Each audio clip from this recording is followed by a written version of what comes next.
currently in the Bexmark Woods, having spent the past probably it's been about a week in game assaulting this Fey fortification that has been threatening Lushingworth. You have pushed in, been pushed out, and have repeated that several times, each time getting deeper and deeper into it. But at the moment, you have, after finding a hole that leads down into the depths, you return to your camp. Battered and wounded, but still alive.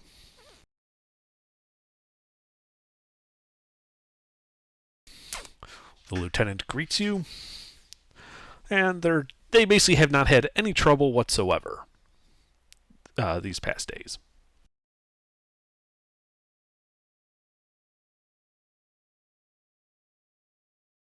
I need to power down. I have 2 levels of, I think one. No, I only have 1. Yeah, I need some rest. No, no, I have 2.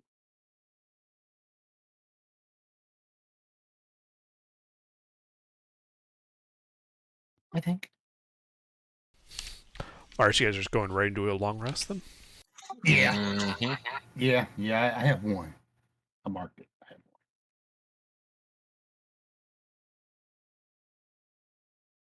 1. We're at this place. We don't need a watch, right? It's up to you. What do you think, Gilbert? Maybe the 2 of us. Yeah, we should still take watch. I'll take third. Well, I guess I'll take first and second. I only need 4 hours. So. And then we're all murdered on fourth watch.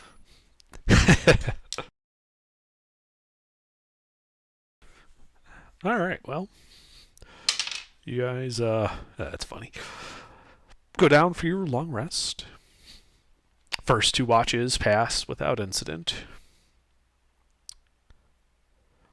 But at about 2/3 of the way through the 3rd watch, you see a figure cast in silhouette by the low fire of your campfire. Slowly approaching the camp.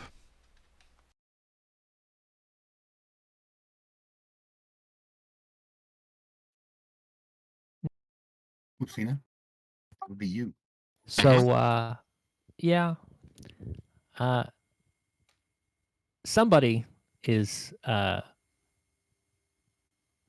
thrashing around and probably falls over himself as he stumbles towards your camp and then collapses in a heap, reeking of booze. Poke, poke, poke, poke, poke, poke, with the warhammer.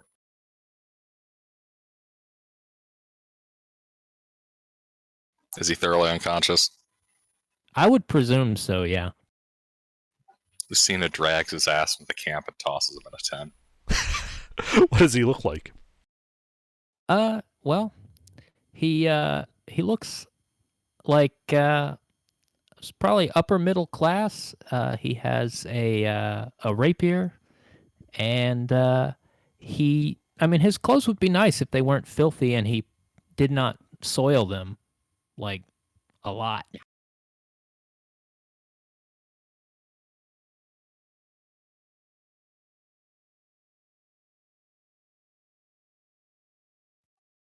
He's a human.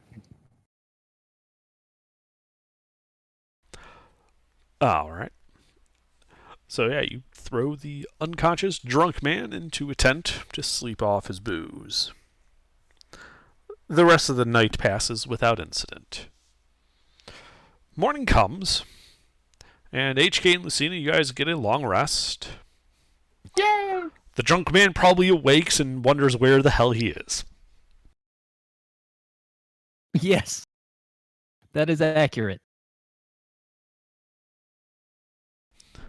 He also would get benefits of a long rest, but I don't think anything happened to him that would require one, so. No. I mean, not that he remembers anyway.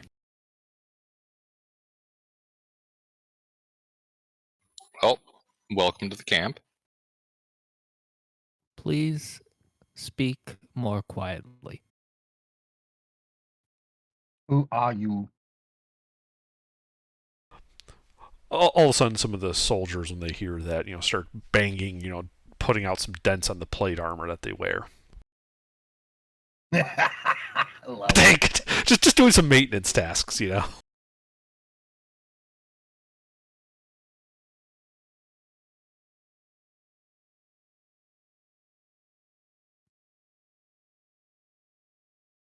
AGR? Yeah, no, he's just holding his head. Mm.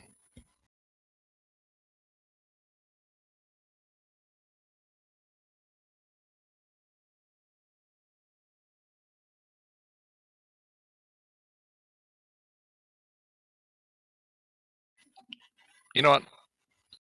Cure wounds. Lucina's dumping magic healing rainwater on his head.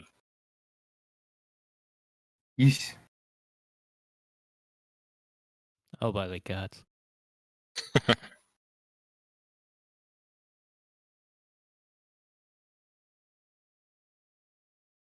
7 points of magic healing rainwater rains down on your Okay. noggin.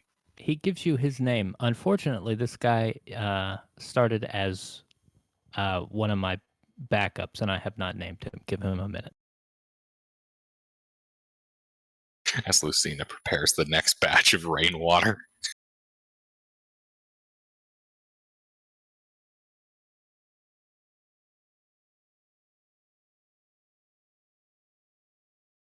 Yeah, but HK and Lucina, your dreams last night were much the same as the night before. Starry fields and all of that. Did AGR have them or no? No, he would not have. Oh, he hasn't been. He didn't really dream much. No. He was just kind of blacked out there.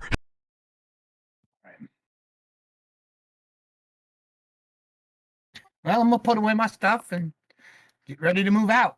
Wait by Lucina. See if when we're going to the thing. I don't know who this new person is. But all flesh bags look the same, so. How about this? You could tell us your name as we walk down the nice wooded trail. Yep, follow us this way.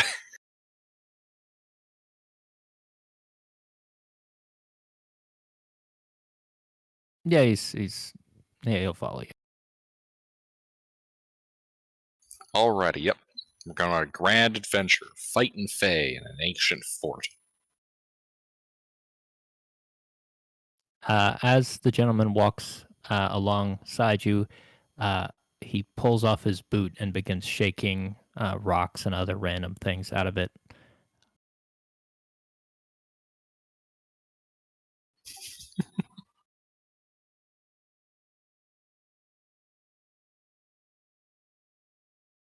Do we make it to the fort?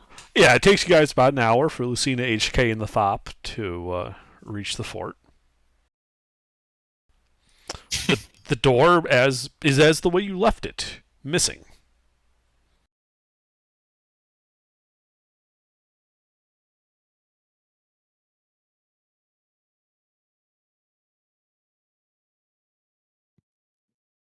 So In? we don't have none of our thieves or wizard. It's just me and the cleric.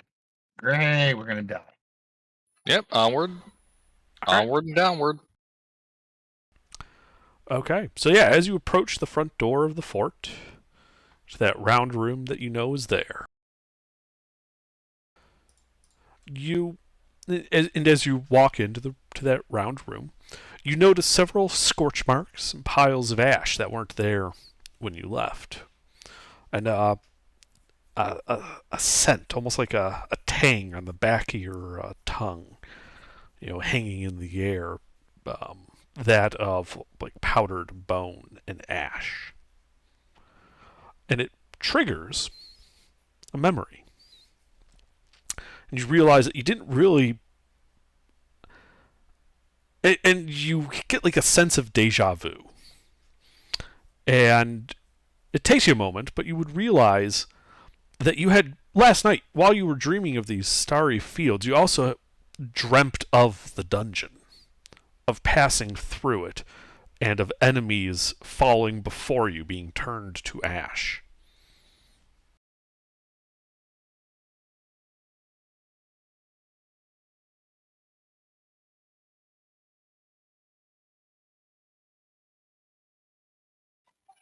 Alrighty.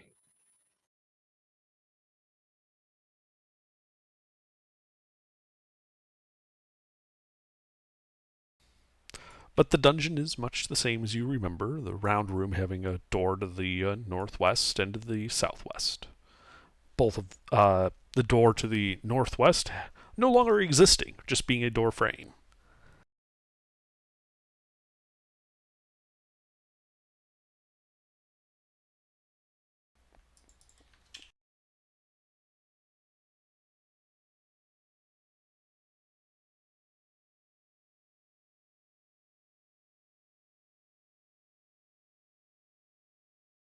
Alrighty, yeah, let's proceed to the northern section, back down the hole.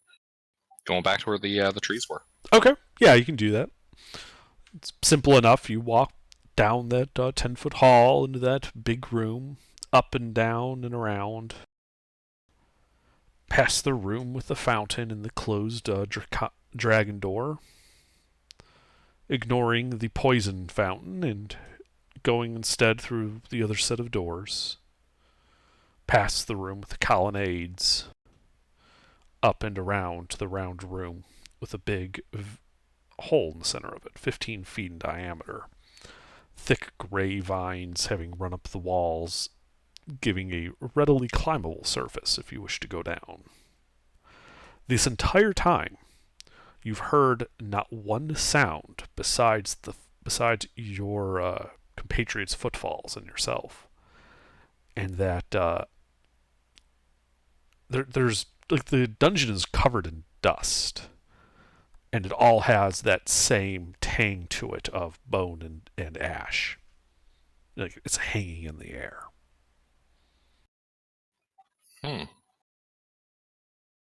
That's not good.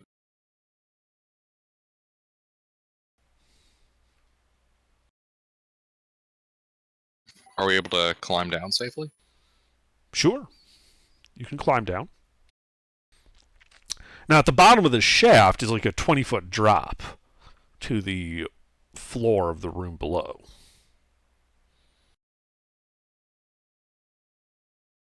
It builds character. We'll just climb down the vines. Right, I mean, they end. There's a sheer drop. The vines are on the walls of a shaft that leads down. The shaft ends in the ceiling of this room. HK, can you feather fall us again? Yes, I can do that.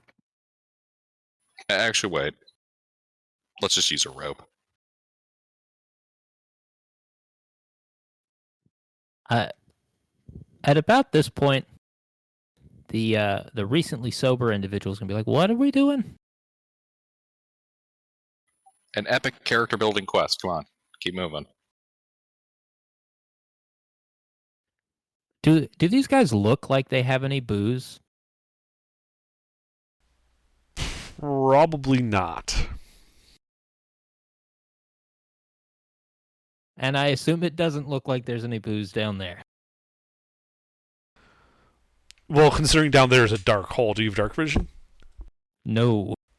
Then no, you don't see any booze down the dark hole. Okay. He's just gonna sigh to himself and say, "This is gonna be a long day." Yep. Yes, it is. But it builds character.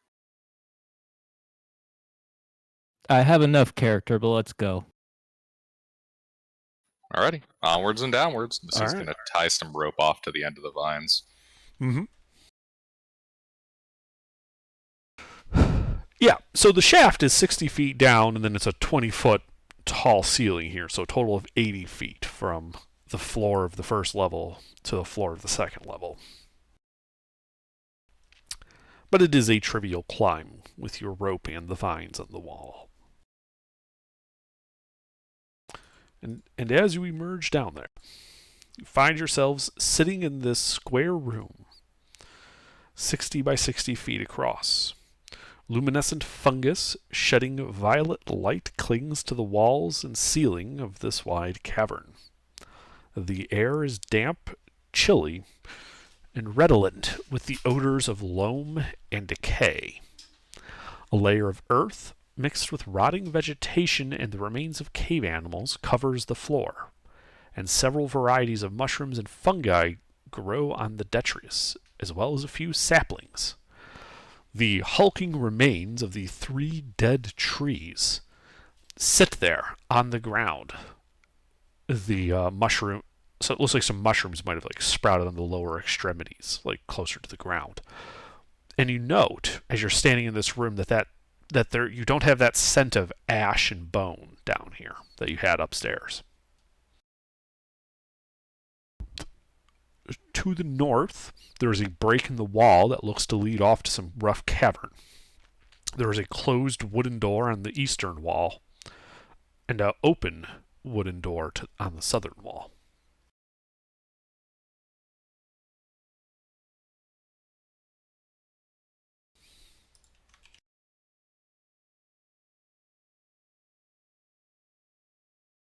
Well, let's check out the south, because that's where that rift was. Okay. Yeah, and that leads, that door is open to a 10-foot wide hall, going 10, 20, 30, 45 feet before the floor abruptly gives way. There is into a chasm. The chasm appears to be 10 feet wide, and you can see the rough-hewn cave wall on the opposite side across the rift.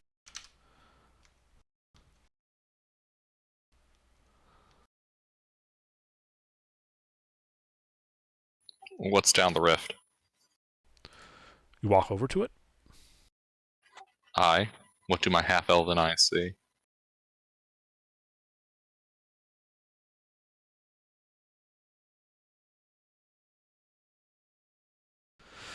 So you can see about 60 feet down into it, as no phosphorescent fungi grows in the rift. You can see that on the opposite side, off to the right, this would be to your west and south, another opening, like the ground has shifted and the hallway got shifted over, breaking across this rift. A number of 2-foot diameter holes riddle the walls of this rift, and the smell of burnt earth seems to waft out of it.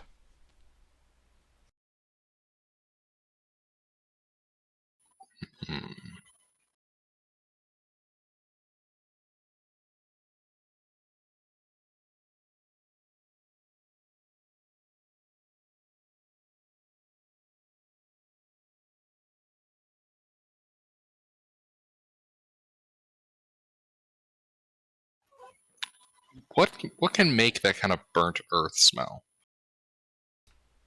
Well, if you burn leaves. Guys, this place smells like burning leaves.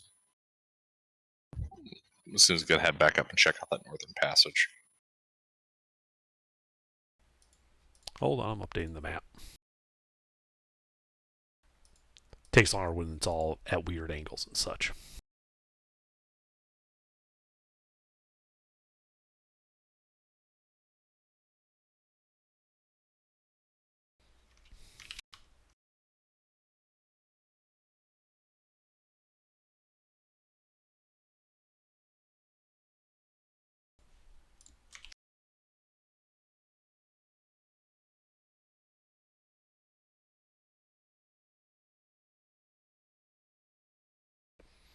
Alright, but you said you're going to go to the northern cave opening?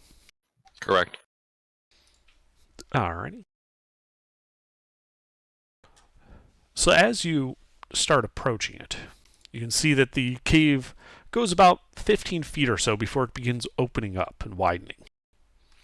The floor of the rough cavern is stained with blood and the smells of animal musk. Light from glowing fungus reveals, that the walls continue off to either side out of sight, though the room itself appears to be 10, 20, 30, 45 feet deep.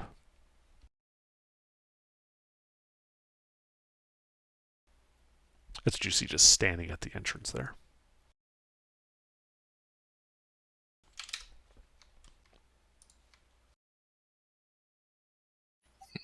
Do you guys want to go this way or go north?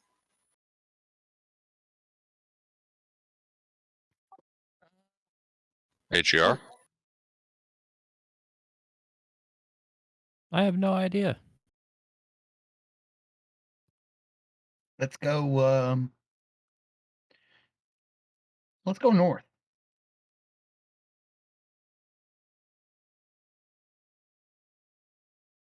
Yeah, just start walking that direction. Let's check out the north passage.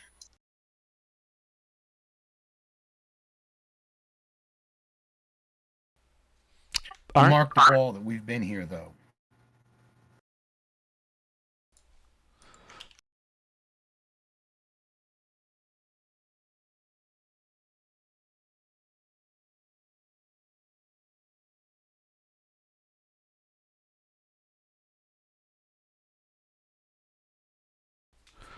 So, did I understand it right? You're walking into this? Yeah, we're going Yep. north. Yes. Correct. So as you begin walking north into this room, you can see more of the room, and there are some niches off to the right. You can see a pallet of matted furs and a wide wooden board on which a variety of weapons are affixed, and a great cloak of patchy black fur hung on a slender pole. To the edge of the niche are two large nests made of hair, dry fungus, and other refuse. There are no creatures in evidence.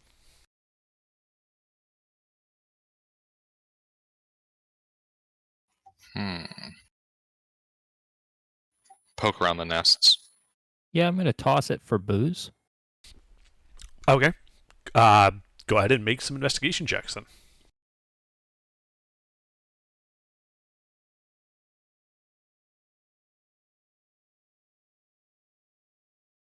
All right. Yeah, Lucina, so you're checking out those nests. They appear to be just normal nests. But AGR, when you're kind of tossing the bigger bedding around, you do find a wooden box. Looks to be roughly fashioned, but from the weight of it, there's definitely some contents in there. Do they clink and clatter like there's glass in there? Yes. Okay, now you have my attention. Yeah. This box look locked? There is no visible lock. It looks like it's like a shoebox style. Okay, I popped that sucker open. Yep, you open it up. And inside, on a bed of coins, you find a half-gallon bottle of some type of unknown liquid in a glass bottle with a cork stopper at the top. Okay. I'm gonna sit this down so I can pocket the coins, and I'm gonna grab that liquid. Okay. There are a lot of coins. There's over 100 coins in there. 241 silver pieces and 54 gold.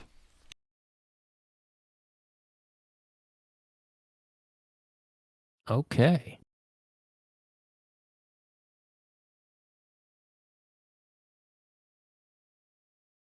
So what's this mysterious liquid look like?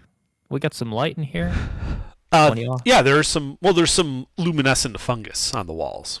Okay, I'm just gonna kind of hold it up to the light and see what it looks like. Well, through the green glass of the bottle, it sloshes around like it's watery. It's not a syrup or anything. Okay. Let's pop the cork and give that a whiff. So as soon as you pop the cork, like even before you like purposely bring it closer to your nose to sniff it, a strong pervading odor of alcohol just issues forth from it. Jackpot. Okay. I immediately consume some portion of the liquid. Okay. Have you ever drank like Everclear straight? Because that's basically what it is. Beautiful. He used it to polish his coins. All right. I'm going to pop the cork back on that sucker and put it away. I was definitely not being super cautious, but I did want to save some. Yeah. You. It was take more some than too swings of it. much, but that's fine. Yes, you drank some of his cleaning alcohol. That'll work.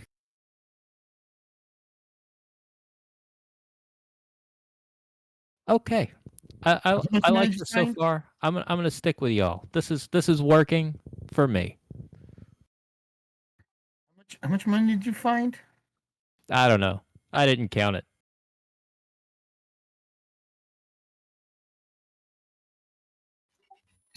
Enough to drink tonight. Let's keep going. Jared's character's clinks with some coin, like 300 coins he threw in his pockets. Alrighty, let's keep going. If we got more like this where that came from, we're in good shape.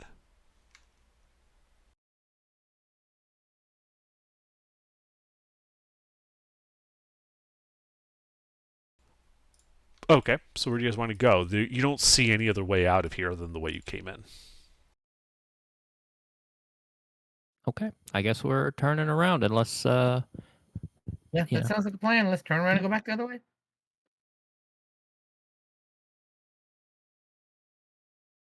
Wait, is there no other direction here? There's not. Okay. Yep. Back across the ravine. What do you mean back across the ravine? You just went north of the square room. I know what I meant. in that place to do the stuff at the adventuring locale.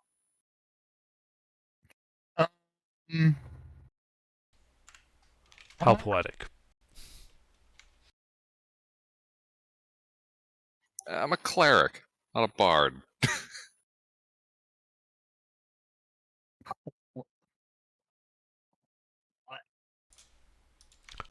Sure, you're going down here to the rift.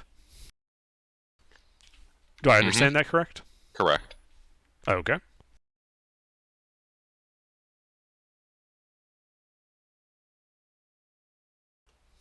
Yeah, goes down as far as you can see.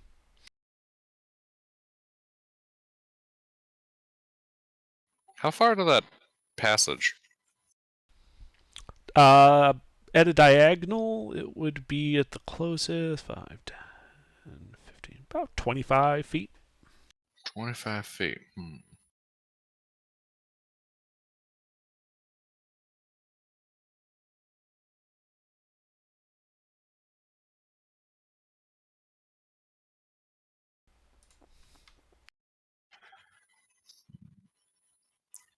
Lucina will light a torch and drop it down. Okay. Actually, better yet, I don't need to light a torch. I have the light cantrip. Is there a piece of refuse nearby? There's a little pebble. Yeah, I take the pebble, I turn on the electric light, and I drop it down the hole. Okay. And down it goes. And down. 300 feet. And as it gets dimmer and dimmer off in the distance, until you lose sight of it.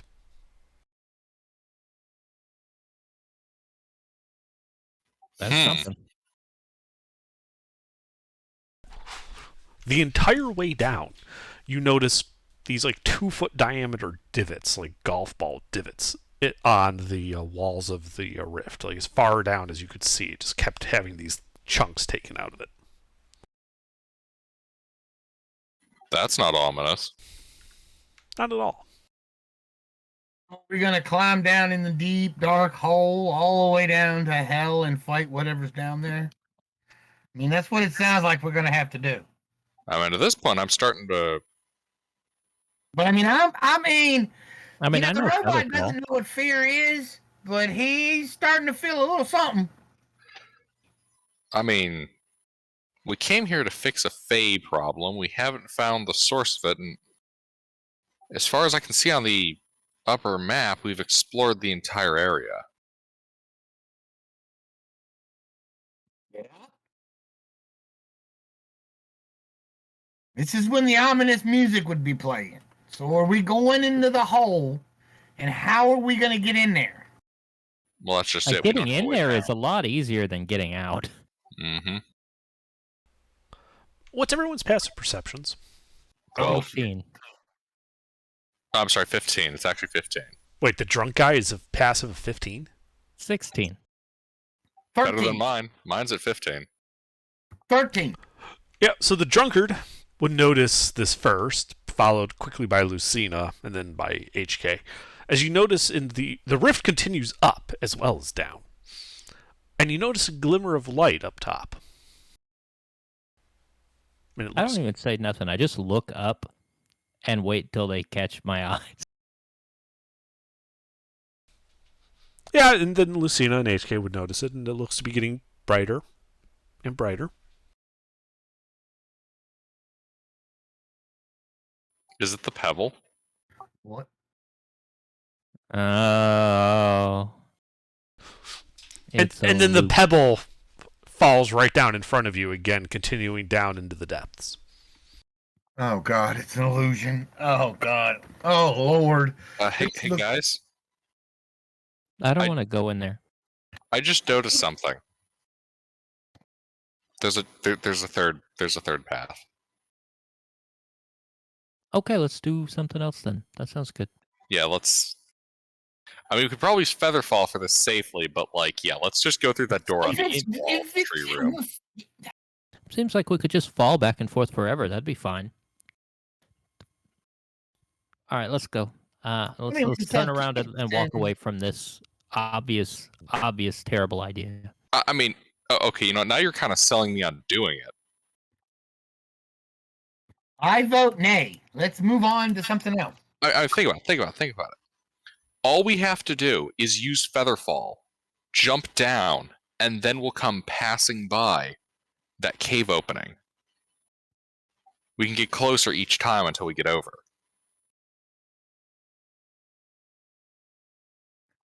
Man. I don't think that's You know a good what feeling I idea. don't enjoy? I don't enjoy that feeling of sheer, unrelenting terror as I plummet endlessly forever. So I think we're gonna go this way. Okay. We'll go Can east. I cast detect magic? Certainly. I want to cast detect magic. Okay. You cast Detect Magic. There's no detectable magic in range.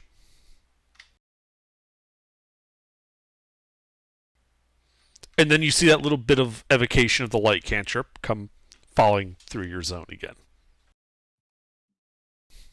And then Hey, You need to know if there's magic. I would say at the bottom of the hole, but really I could also say at the top of the hole. It wouldn't make any difference. yeah, but I can't get to the. Yeah. Well, can't is a strong word.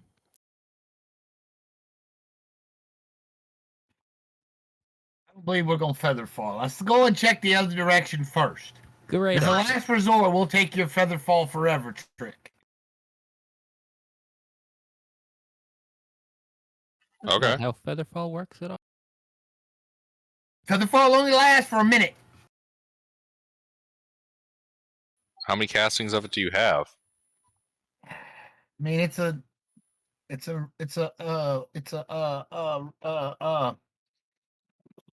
memorized spell, so I have 4. I can also do it 3 times. We'll be fine. But So yeah, we let's have go check the 7 other room. minutes. Yeah, 7 minutes and 30 seconds in, we're gonna realize there's absolutely no way for us to unfuck the situation, and we're gonna spend the rest of the 7 minutes in sheer fucking terror. and then somebody's gonna turn off the fucking the thing, and we're gonna go smush. I mean, we know the light went down as far as we could see before it vanished, right? That's a long way.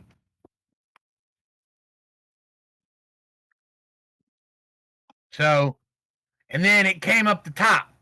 So, I don't think jumping off this is a bright idea. I'm just saying.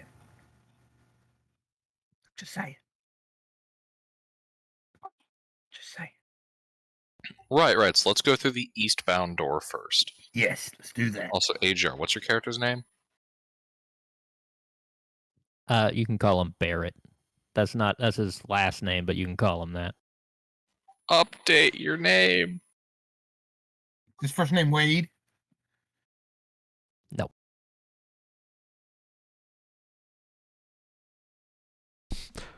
All right, yeah. So you guys walk away from the rift of your pebble continuing to fall, and back into the square room with the earthen loam, to the east wall where there is a closed wooden door.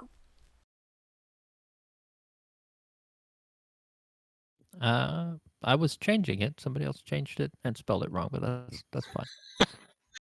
How do you spell it?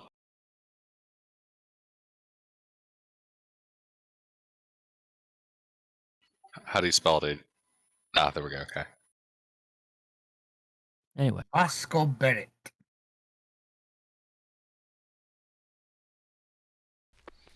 But yeah, you guys are able to approach this door without any problem. I cast the door open. Okay.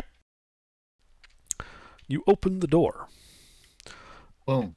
and hear the sound of a string snapping. And off in the distance of this lit room, you hear bells chiming.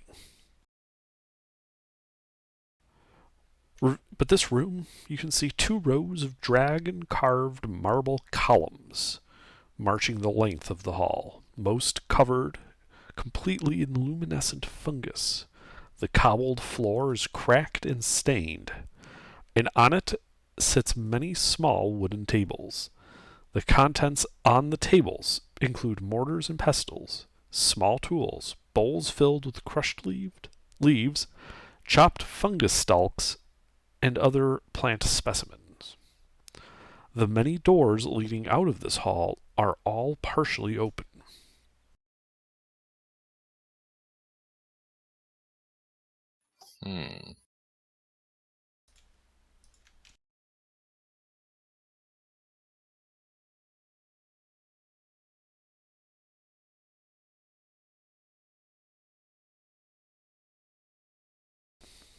And as you sit there pondering what this means, a little gremlin-like creature that you're rather familiar with walks around the corner to see what triggered the alarm. It does not appear to react well to seeing you. Fuck him. And you guys should roll initiative.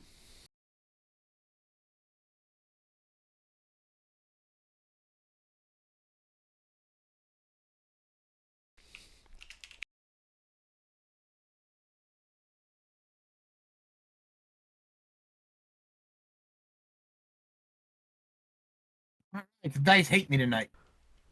Apparently. bum bum ba now. All right. Well, on his turn, he's going to yell out, and you hear some answering calls from that room and some of the other rooms. And he is then, let's see. Yeah, he's going to target Lucina. Say again? Say again? What language are they speaking in? He was speaking Primordial. Oh, I know that language. Oh, good. He was saying intruders! Kill them! Protect the research! And then he's going to start blasting. And he's going to target you, Lucina.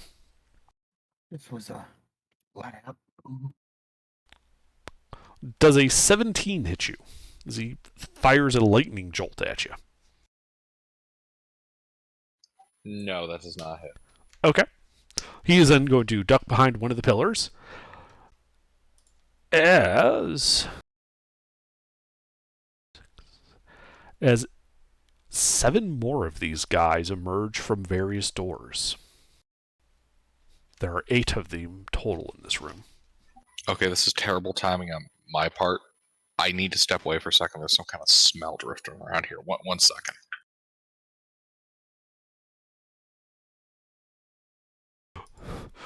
That is most unfortunate for you guys. Hey, John, you showed up at the right night for us to die. Yeah. That's fine. Let's see. So the first 2 are going to shoot at HK. Okie dokie.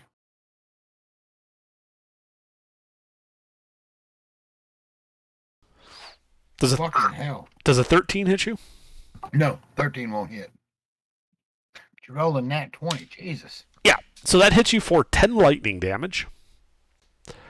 And I need you to make a Constitution saving throw.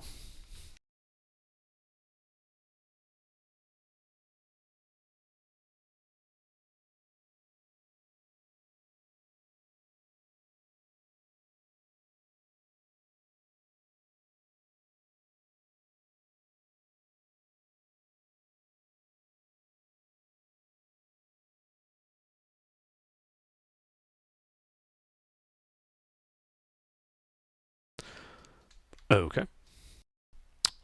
Let's see. That was those 2. The other guy came out of there. Him and 2 of his other buddies are going to target Vasco. Fair enough.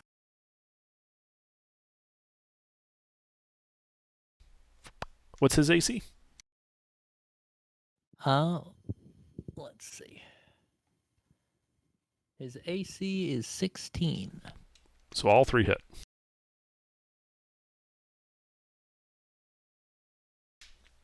And that does a total of 11 lightning damage. And I need a con save from you.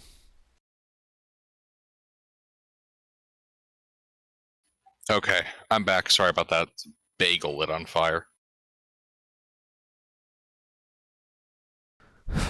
Don't fire your bagels. Yeah. Never comes out right. Loud on fire. All right. Yeah, you feel tingly. Andre, were there other attack rolls on me? Not yet. I was saving those for last. Okay. And then the last 2 guys are going to shoot at Lucina. Okay. Eat my butt. Wow. Apparently, one of them was really caught off guard by that statement. You are the only one that didn't get critted. Yeah, but that is it for these 8 guys. Lucina, it is now your turn. They are in the room and appear to be using the pillars and the various workstations for cover. Already? How much do those workstations look like they have volatile materials on them? It appears to be mostly plant matter, so not really. Don't tear it All right. I'm going to cast a spell. Oh, good. The spell I cast is Fog Cloud. Lucine's going to blow out a fog cloud right in like the front center rank of them. Okay. They are obscured. Yep. They're heavily obscured. Mm-hmm. Anything Magic else? smoke grenade. Is there cover nearby? I mean, you had just opened this door. Behind you is this big, wide open room. You could just step to the side and have a wall between you and them. Yeah. Wait, hold on. How much space is between that and the edge of the cloud? If you put it on their front rank, 15 feet.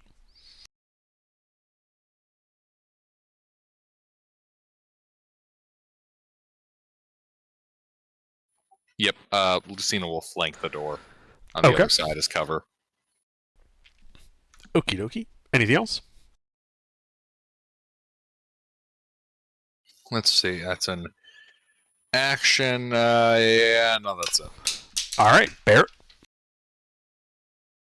All right. How far away is the nearest? Who's it? What's it? So the nearest one was 20 feet away, the last you saw, but then there's this intervening smoke between you and them. You can't currently see any enemies.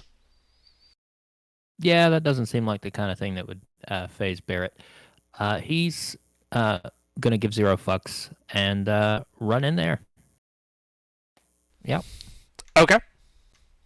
Yeah, you run in there. It is heavily obscured, so you're effectively blinded while in this cloud. Okay. But He's you're gonna at where take you his think best the enemy stab is. At where he thinks the guy is, and he's gonna start a blade song, and then he's gonna stab somewhere. Okay. Well, it's a flat attack roll because you're both blinded.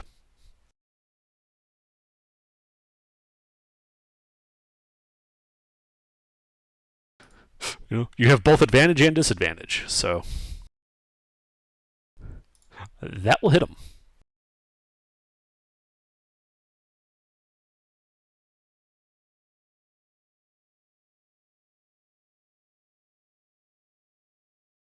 Nothing special. Yeah. You feel something like your sword has an extra weight on the end, and you're pretty sure it's one of these guys stuck to it like a shish kebab. It isn't moving. Very good. I would like to spend the last bit of my turn just trying to shake that thing off of the end of my blade. Yeah, you can do that. HK.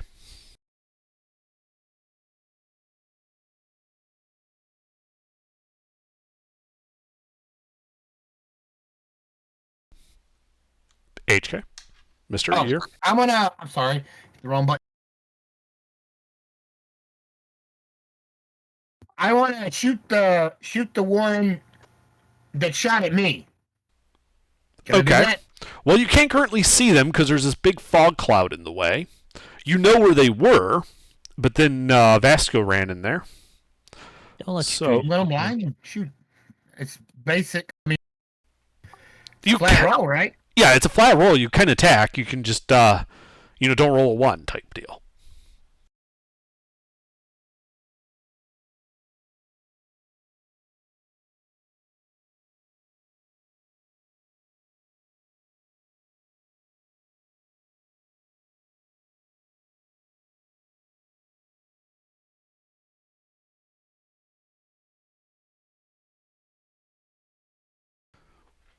Yeah, those both hit.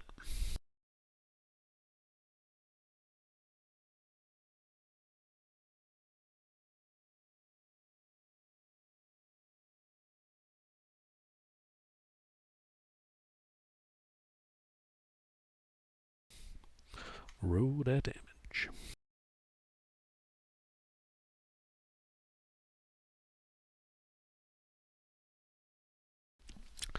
You hear what sounds like a water balloon popping and hitting the ground.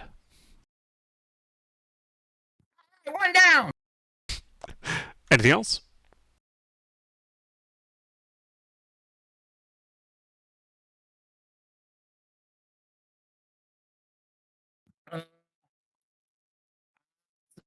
I'm going to do nothing.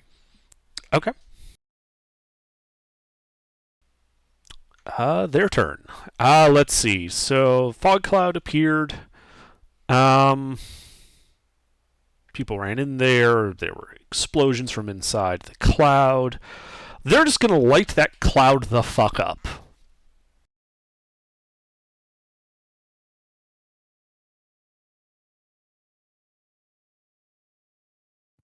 They're doing what?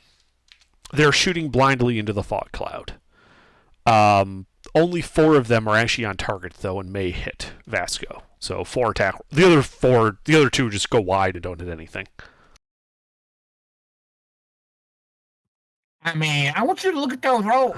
Yeah, well, at least they weren't attack rolls. Under's been rolling like a boss all night, man. We keep this up, we're not going to win this encounter. Because the dice hate us tonight. Oh, hey, that's good. That's good. Yep. The dice hate us every night, Pinky. Those would have hit me before, but I'm blade singing, so they do not hit me. Cool. He has his intelligence. Indeed. Let's see, but that's all they do. Lucina. All right.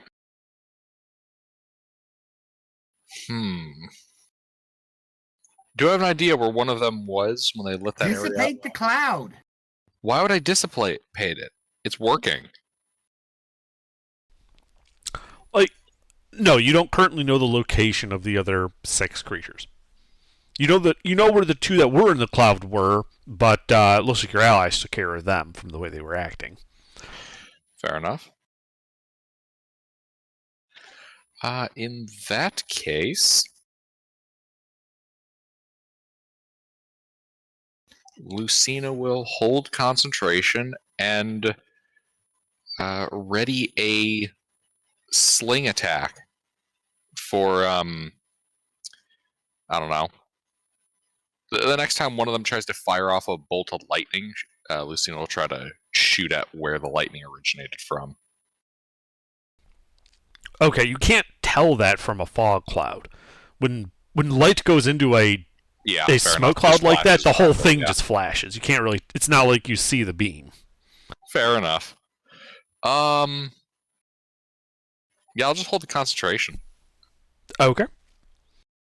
Hey, Barrett, you're in this fog cloud. Bolts of lightning were coming from the other side of it. Some of them passing awfully close to you. I aim roughly at where the lightning came from and charge in that direction with reckless abandon. Sorry, bat. Okay. Just to refresh my memory, the radius is only a 10-foot radius, right? Fog cloud? 10 foot. That's what I thought. Oh. It's 20 foot by 20 foot radius. 20-foot radius, okay. 40 foot diameter. It's like a fireball. Mhm. put everything in the fog. Yep. Well, no, actually, 20-foot radius would only cover the front half of this room. So yeah, you charge forward with reckless abandon, Vasco, eventually emerging from the cloud. Oh no. You know, having moved 20 feet. Mm-hmm. In front of you, you see 3 of these lightning guys, one of which is already in melee with you when you emerge. Okay. Cool. Stab him and dive back in. Yeah, I'm gonna stab him immediately.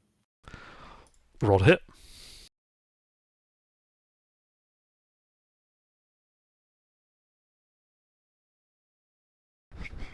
That hits.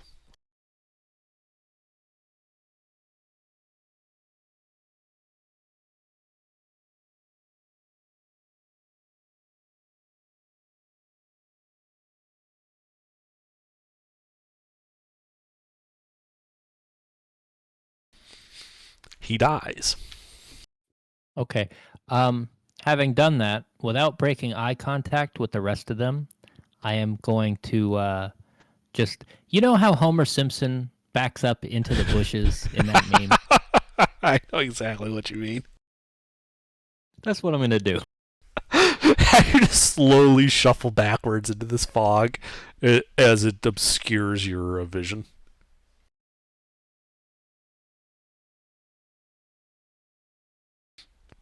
I'll go back about 10 feet. Okay. Anything else? Nope. HK?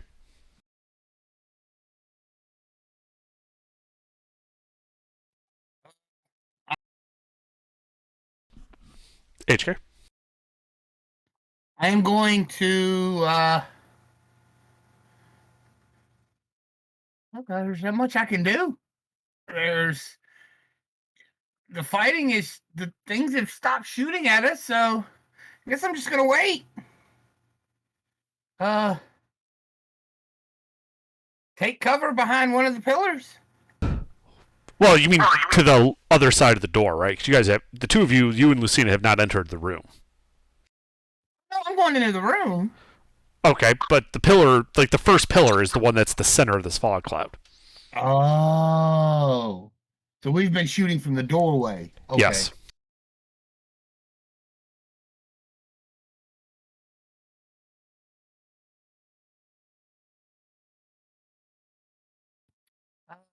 guess I'm gonna move into the fog cloud. Okay.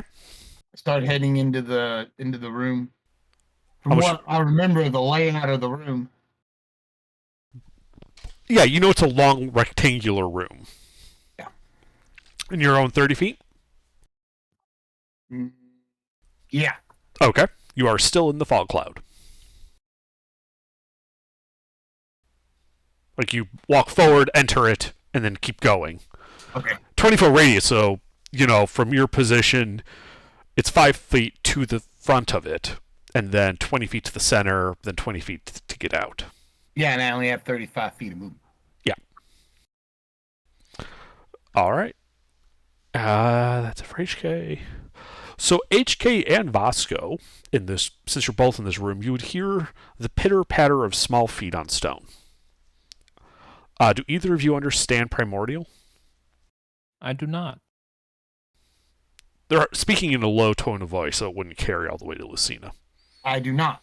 Okay. You hear chitter chatter. And Know where it is. Can I make a perception check or? yeah, go ahead and make a perception check. Why did I say that? Totally reasonable. Go make a perception check. I could have made a fucking insight check. That'd have been better. This isn't insight. This is perception.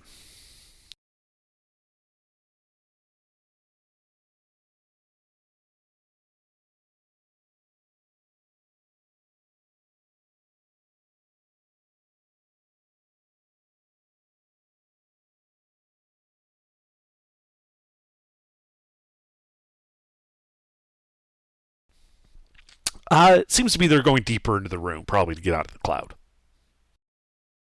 Got it. And Lucina, it is your turn.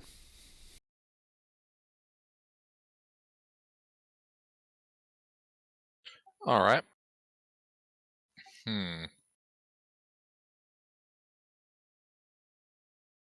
Lucina will advance. Let's see. Do I still have an idea where one of the pillars is? Yeah, you know that it was 20 feet from the door was the pillar. All right. Lucina will advance there. Okay. Yeah, you get to the pillar. You can feel it. You're in the depths of your fog cloud. You're basically 5 feet from the center of it. Alrighty. And man, I hate doing this, but drop concentration on Stop. fog cloud. Okay. Yep. So you drop concentration. The fog cloud immediately dissipates, revealing the room as I discussed it before. And on the eastern side of the room, you see, hiding behind cover, 5 of these guys who had readied actions to shoot the closest one, which happens to be Vasco at this moment. Hey, you just left us. Oh my god! And we were using it for cover is when you're gonna kill it. What? Are you trying to kill us?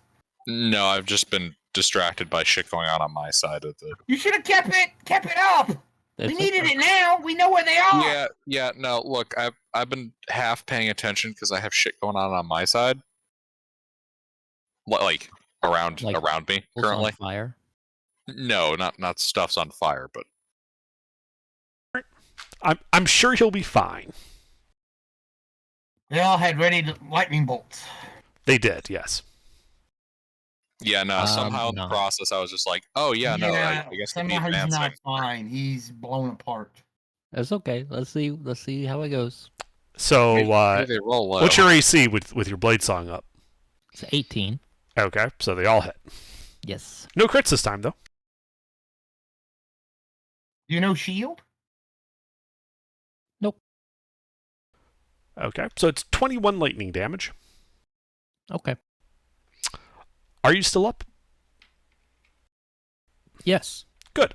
Then I need you to make another Constitution saving throw. You are at disadvantage from this one.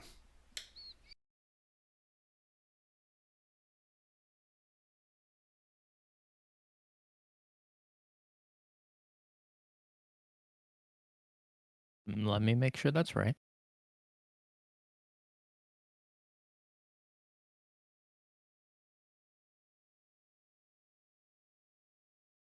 That's a 2. you are currently paralyzed. Yeah, that'll happen. All right, Lucina. So you dropped your concentration. It's still your turn. I saw the room light up, Yes, you saw them light up your new friend. and Fucking sword out in front of him like a lightning rod. Exactly. Couldn't have helped. It did not. right in the middle of a flourish, all of them hit the tip. Yeah, seeing that arcane gesture, and I'm just gonna bring the fog cloud back. Same position, or are you centering it on somewhere else? I'll move it forward 15 feet. Don't cover up the enemy. Wait, actually, would that cover them up? No, that would just cover up the three of you that are in the back of the room. Yeah. Okay, Yeah, you 'cause didn't- they backed up 20. And we're so, stepping yeah, out, blasting, and stepping back in. Exactly. Yeah, Well, so, we both did until Lucina, you- look. I'm a little distracted, mister. Get off my backside. Yeah, I'll center it 15 feet forward. That way it's just at the edge of them. Okay.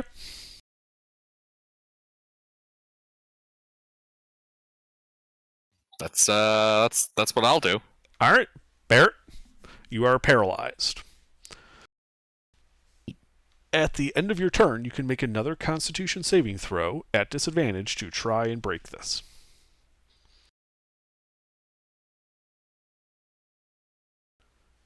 You are still paralyzed. Okay.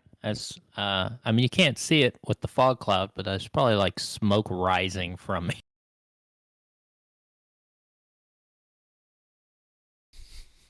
HK? I'm gonna move forward till I step out and Uh, blast them little bastards.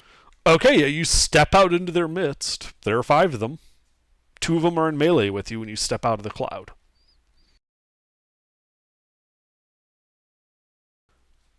That would mean you're at disadvantage if you're making a ranged attack. Shit.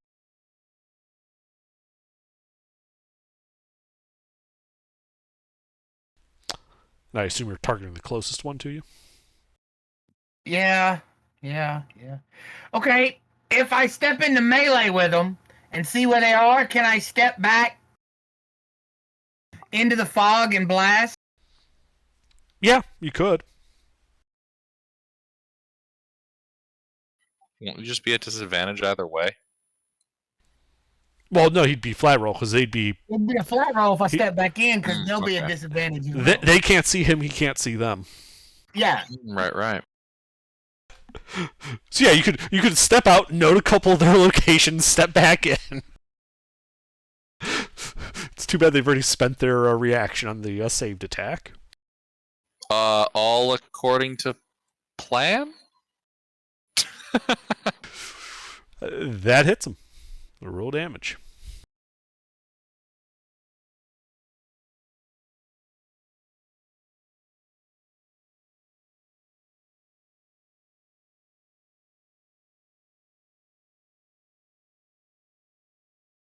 Question: Should I? How many hit? Should I fire one at each or one at both bolts at one? I say focus fire. Okay. I always recommend focusing fire.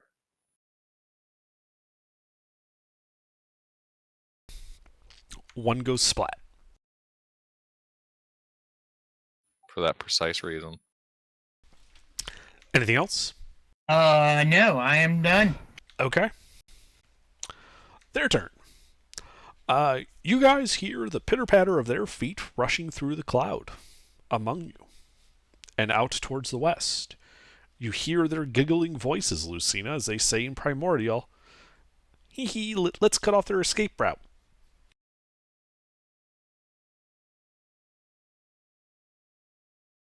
Wait, this is what direction that they went? To the west. Like, you guys came in, like, the door you came in is to the west. That's where they go. That direction. Wait, they somehow ran through the door without us seeing them? No, you stepped into the room Right? and cast Fog Cloud. Right? All three of you are in the fog cloud and therefore are heavily obscured. Oh, okay. They are okay. running through the cloud towards the door you came into the room from, passing Okay. close enough to you that you hear the pitter-paw of their feet on the ground and their giggling voices talking about cutting off your escape route. Alrighty.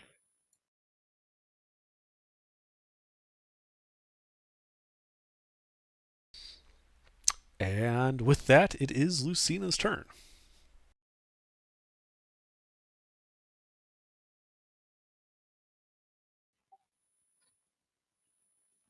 Do I think I have a gauge on one of their locations? Make a perception check.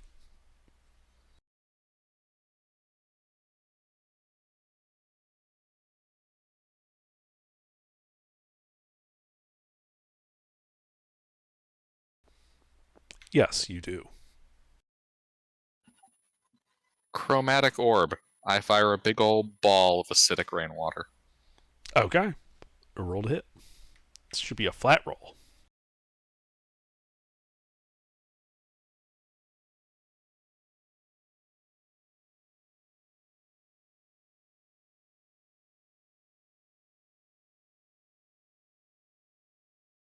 Okay.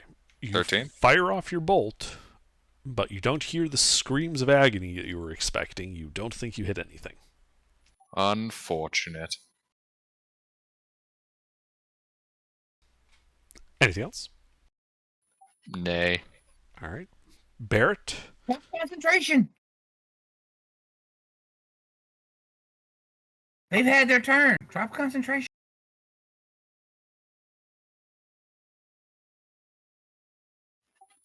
No.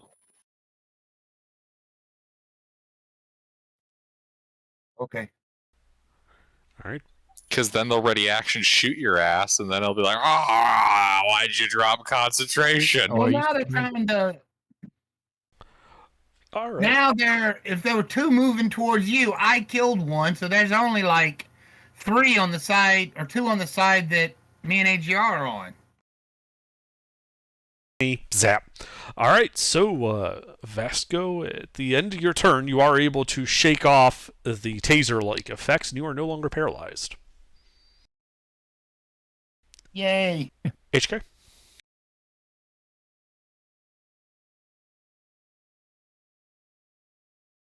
Can I fire where the other one was? I mean, you heard them moving around. You can make a perception check to try to figure out where one is.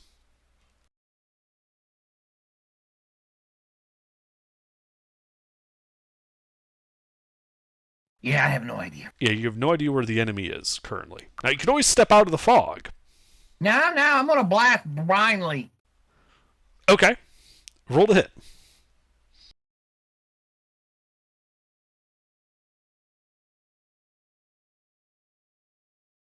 Now I'm aiming outside the fog, Are you aiming it to the east or to the west?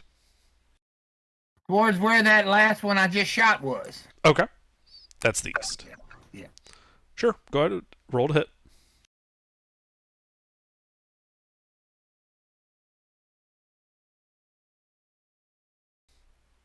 Okay, now roll a d100, please.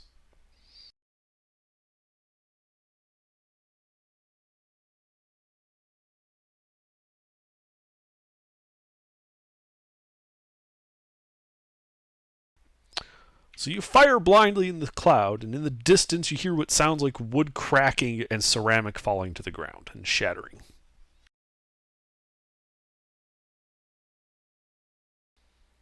You're pretty sure you I can missed. live with that. Say again? I can live with that. Okay. I'm glad I didn't blow an enemy apart. An ally apart. I can live with that. Yeah, fortunately for you, there are no allies in that area, so you weren't shooting at an area where that could happen. All right, these guys. You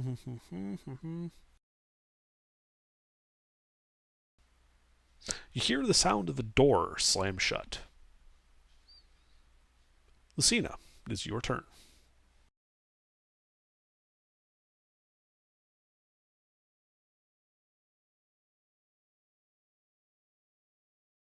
I'll hold concentration, take the dodge action. Okay. Barrett, you get to take a turn this time. Okay. Yeah. That sucked. Oof. Oof. Okay. I don't know. The Barrett's gonna do a lot for a second. He's just gonna he's just gonna think about his decisions, I think, for a moment. Dodge. Okay. HK.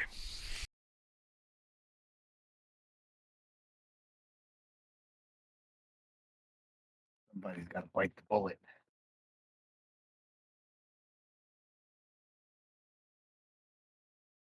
HA's going to step out of the fog To the east or west? to the east. Okay. You emerge from the fog to the eastern deep end of the room. You see behind some cover one of these gremlins looking out, and he had a ready to action to attack. Of course he did. Yeah, he did. So blast. Does a 17 hit you? It does not. All right. Well, he shoots at you ineffectually. You can see him. He is 10 feet away from you. You've spent 15 feet to get out of the cloud. Okay. I am going to blast him. Roll to hit.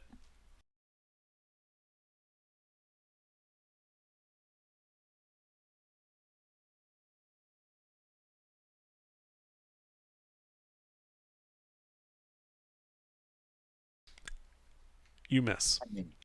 I mean. Okay.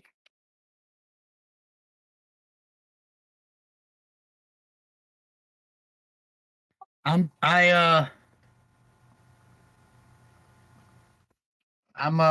I get to some kind of cover? Yeah, you can duck behind a different workstation than him.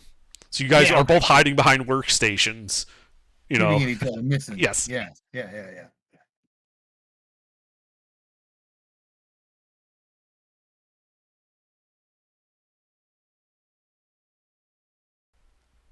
All right. These guys. Well, the guy in front of you, Vasco, is going to shoot at you. You do have half cover.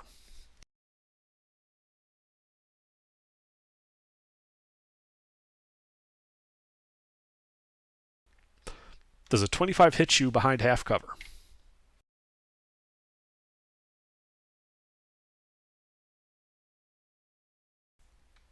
HK? 25? What does half covered give me? +2. +2 to your armor class.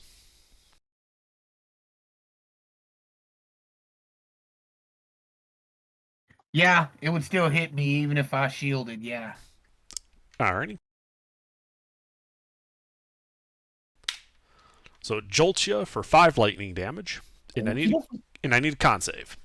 Okie dokie.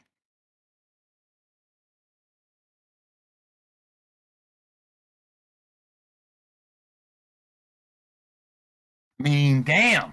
You I'm feel just not having tingly, any luck today. right? Ugh. You feel tingly. Okay.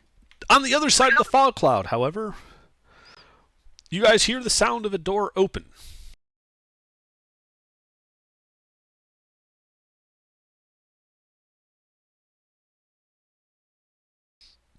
And Lucina, it is your turn.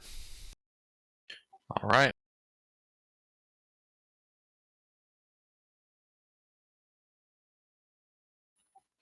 I would like to fling a sling bolt at that location.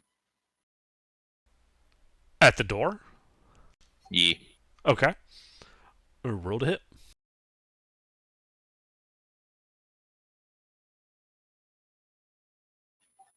Disadvantage. Flat Flat. roll. Just flat.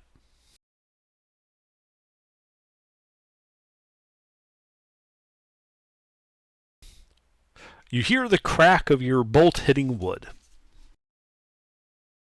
Alrighty.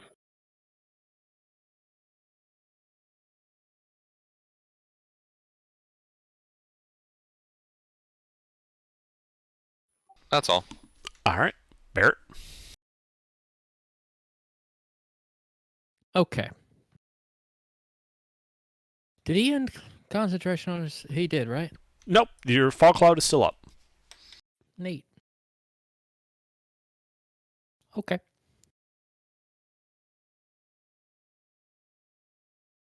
Well, after all that, still mildly confused. I think he's just going to head towards the sound.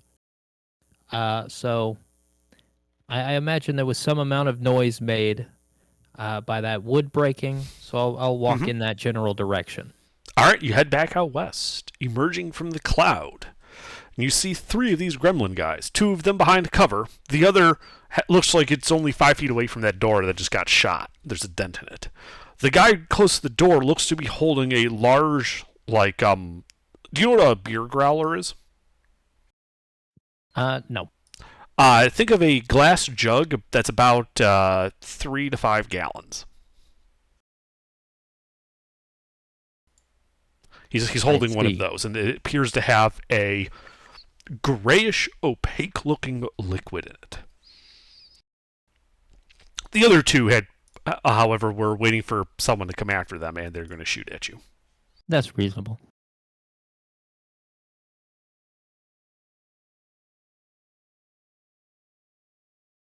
Yeah, I'll absorb elements. The first one. Okay, that halves it, right? I think so. It's just resistance, yeah. Yeah. Okay. I'll just have it do the math for us then. So total of 3 lightning damage, and I need a con save.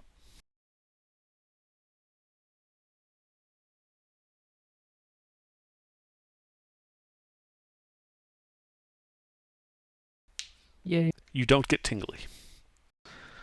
It is still your turn. You've just emerged from the fog cloud. I explained what they did. They had the readied actions. Okay. So how far away are each of them? The guy with the glass jug is 7 feet away from you. The 2 behind cover are 10 feet each. Okay. You have spent only 20 feet of movement to get here. I'm going to say, what you got there, move into melee and stab the guy with the jug. Okay.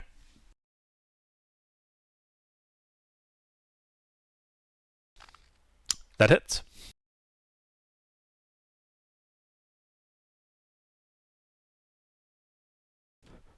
Holy shit, he is still alive. Just near death. Yeah, I will keep that in mind as I bash him in the head repeatedly with the hilt of my sword. He does drop the glass jug, though, which shatters on the ground. Mm-hmm. What's it smell like? Nothing, as it begins immediately boiling away into nothingness. As it boils away, though, sound goes away. You feel a chill kind of set into your skin. You realize that the fog cloud is also being eaten by this. Okay. And you find it hard to catch your breath. Okay, I don't need air. I'm going to beat him to death. Okay. This effect is spreading, but yeah, you can definitely take your second attack if you have one. I'm going to flurry of blows him. Actually. Ah, nice.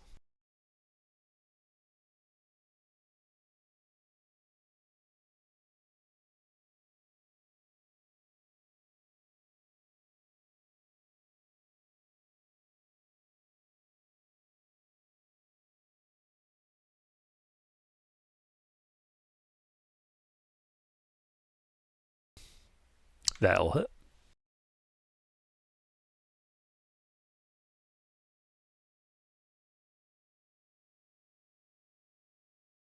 And I don't care that it's overkill at all. That won't hit him.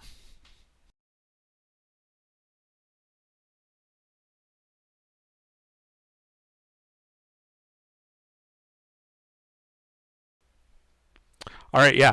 You soundlessly hit this guy. You feel the reverberation, and like you just hear the sound of your blood pumping through your ears, like you do when you have like real good earplugs in. He falls over dead, and you're standing there. You can't catch your breath. It looks like It's only it looks like it ate about 10 feet into the cloud. Like the area around you, though, there's almost like a cylinder of space was just eaten away out of the cloud. Okay, how are those other two looking 10 feet away from me or 8 feet away from me now? They look to be panting as if trying to catch their breath, but failing at it. Okay. I'm not going anywhere. I'm just going to stare right at them. Okay. What's your con mod? That's a +1. It's nothing great. Okay. Well, you know that if you don't get out of this zone in the next round, you're going to fall unconscious then. I don't think it matters if you've seen my HP. I mean, I don't know what your HP is. I haven't seen your HP, but this literally ate the air out of your lungs. Like, even if you were holding your breath, it would not be a defense against this.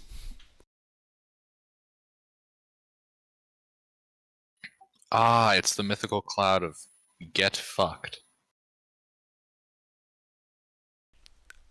It was a vial of literally air eating. That's a very, very... An why would you have that? anti-elemental. It's an anti-elemental. Okay. Because they're Fae, they've got all sorts of weird shit in here. Yeah, I just... Why? Just why? Okay. Anything else? Nah, fuck it. Okay. HK? You're behind your cover. You see the fog cloud to your left. This guy across the room from you. I'm gonna blast him. Roll to hit.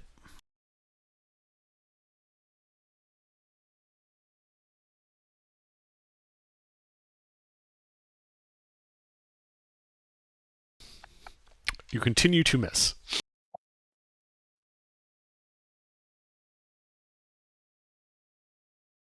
I am done. All right. Well, he's going to return fire. He also misses.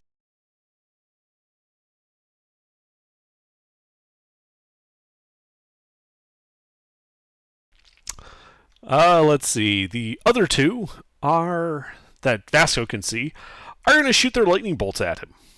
It's reasonable. They miss. Neat. They are then going to leave their cover and bolt for the door to the west, trying to get out of the zone. They will have to pass through your zone of control, provoking an attack of opportunity from you. Oh, neat.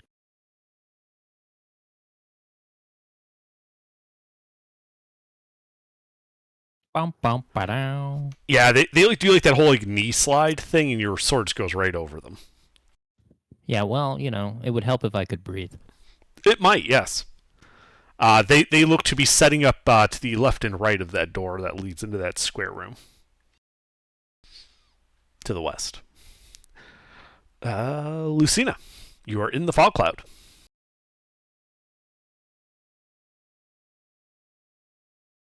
All right. I will end concentration on fog cloud. Okay. Yeah, the fog cloud dissipates. You see to the west, Vasco's standing there, a dead gremlin at his feet, some broken glass. Beyond him, to the western door that you guys came in, and like a mirroring of your positions, are two gremlins looking through the door, behind cover. To the east, you can see Mr. crouched down behind a workstation, shooting at another one, crouched down behind a workstation, both of them missing at each other. Mm-hmm. 3 enemies, in other words. Are those two by the door within 5 feet of each other? Yes. Cool. I need a deck save from both of them as I whip some water out of the air and splash them with its acidic properties. What's the range on that? 60 feet. Perfect. Alrighty. Deck save, you said? Pretty certain it's a deck save. Let me scroll down and double check. Yeah, it's a deck save. Okay. Does a 15 pass?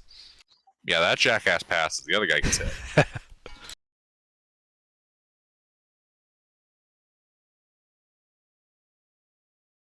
Eight points of acid. The other guy melts. Is there cover? There are some workstations and pillars. I move into cover. All right. Barrett, you are standing in perfect silence at this point. Okay, neat. If I am still conscious, I'm going to stumble out of this awful, terrible place. Okay. The people who I'm going to bash to death with my bare fucking hands. Well, it's 15 feet to the door, so assuming you have at least 15 feet of movement, you can walk over there. After 10 feet of movement, you find it, sound returns and breath returns and all that. Okay, I'm going to take a nice deep breath, and then I am going to begin the murdering. Okay. I will stab one, and we'll start with that. Okay. I'm going to roll to hit. There's only one guy here. There's only 2 enemies left. Oh. Okay. The other guy's the one that is shooting at Mr. Mr. shooting at neither of them can hit each other. That hits him. Very good.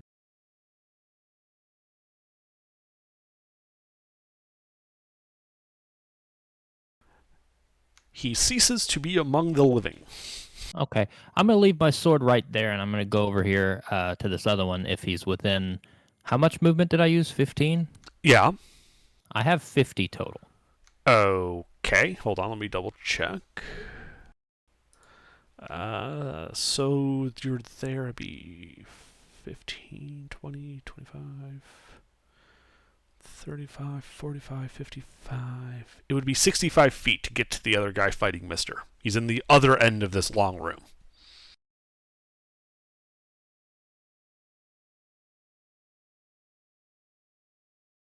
That makes me sad.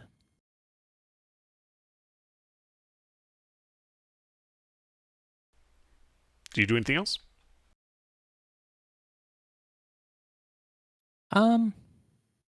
Well, if I'm looking over there and I see that I can't reach him, no, I suppose I'll pull my weapon out of the corpse and that'll be it. Okay.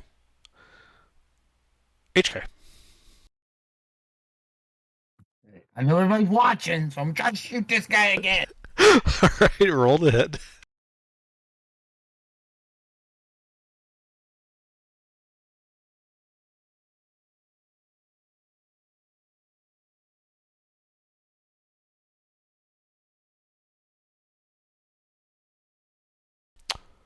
The 20 hits him.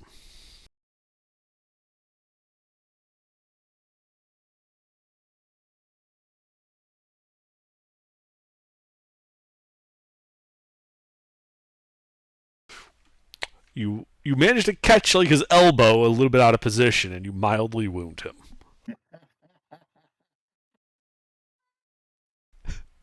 Anything else?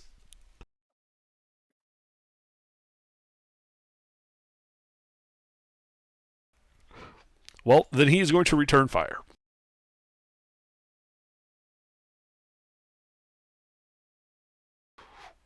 And he misses. Lucina? Acid splash. The guy who succeeded last time. He's dead. The only enemy left is the one fighting HK. Oh, acid splash. Okay. He succeeds. Although I believe his dodge shall doom him from Vasco's next attack. Possibly. Anything else, Lucina? Nay. All right, Barrett. So that guy's still 65 feet away, right? Yep. Okay. My legs are tired. You got this. I sit down. Okay. HK. Hey, I'm gonna try to shoot this guy. All right. Go ahead. Try.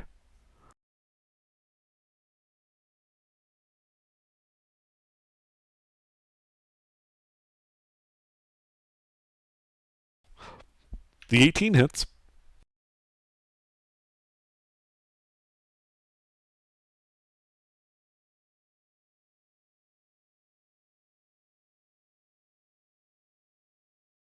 I must retreat to the restroom. All right. Yeah, he is badly wounded by that, but he is still alive. I'm done. All right. Well, he's going to return fire.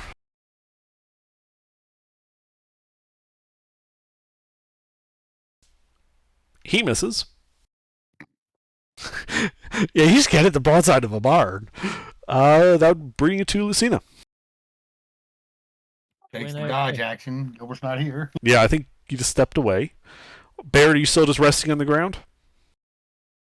Yeah, I'm gonna prestidigitate. You know, clean myself up. That's it. Okay. HK, back to you.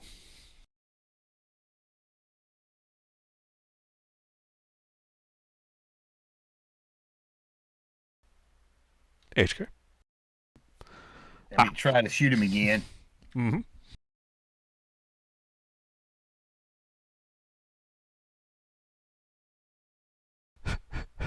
Both hit.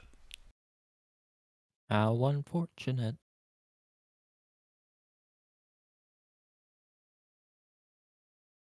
All right. You catch him in the head and remove it from his body. His lifeless corpse falls to the ground, and you guys are out of initiative. It's great. He just peeks up from cover and immediately fucking loses. Yeah. Where? Yeah, he's the guy who when everyone calls out sniper, he pokes up his head and goes, "Where?"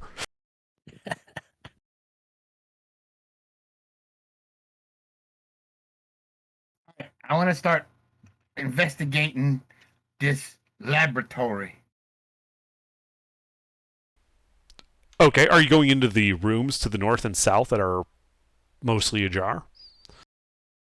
Not yet. I want to get a feel of what they were doing at these tables first. Okay. Then go ahead and make an investigation check. Okay.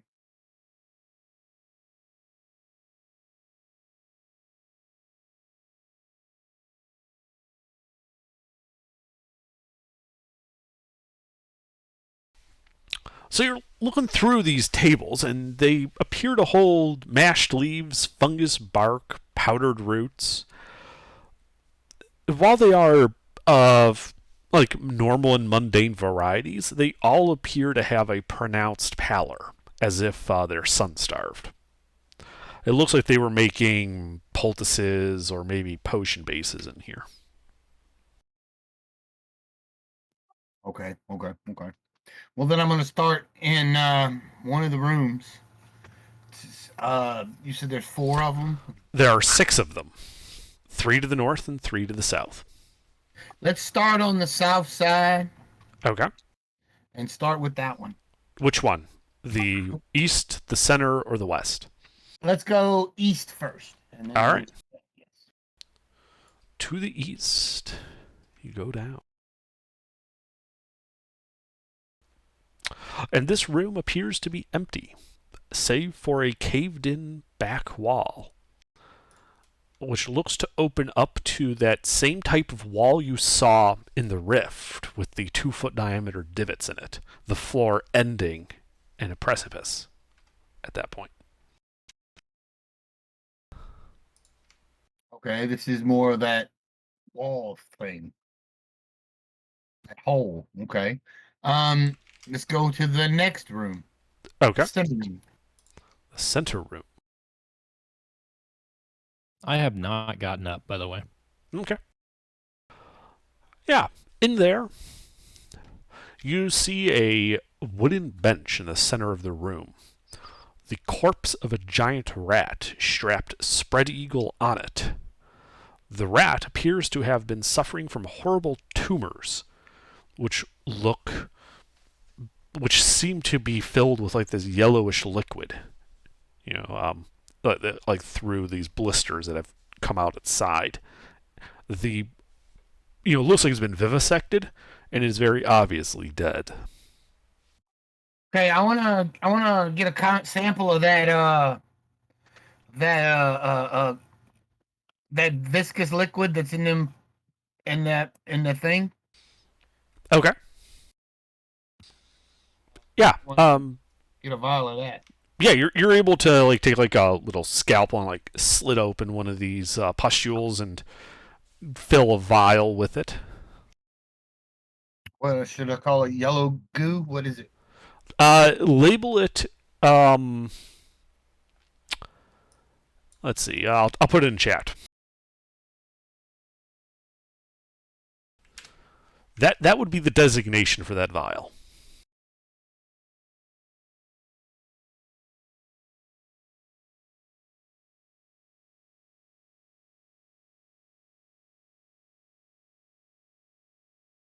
Concerning.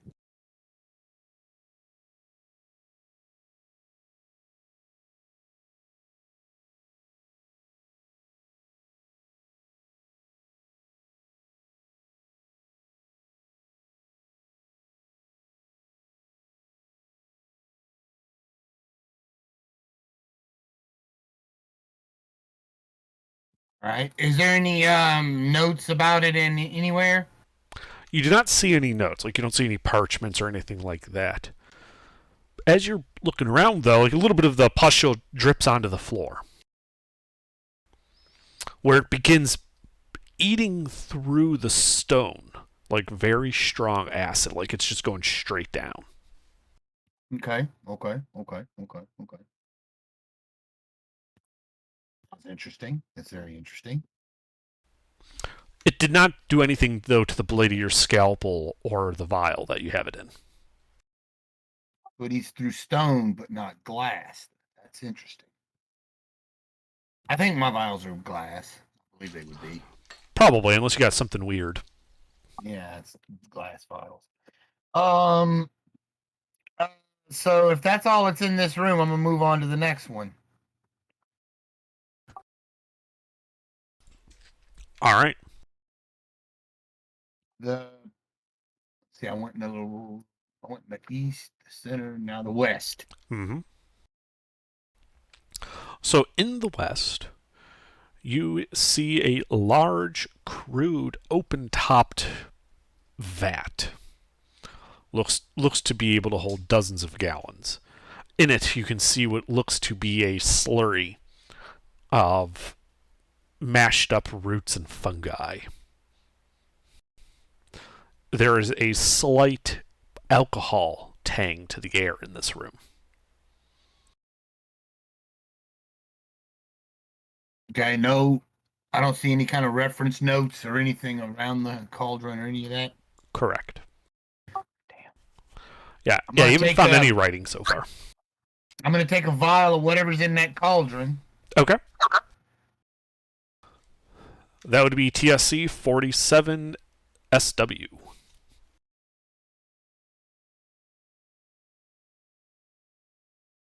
I'm back.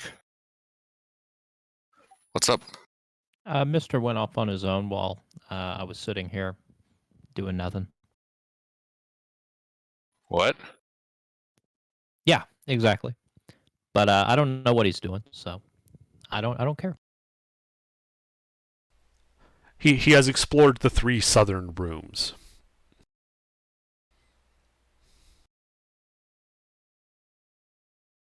Ah, what have you found?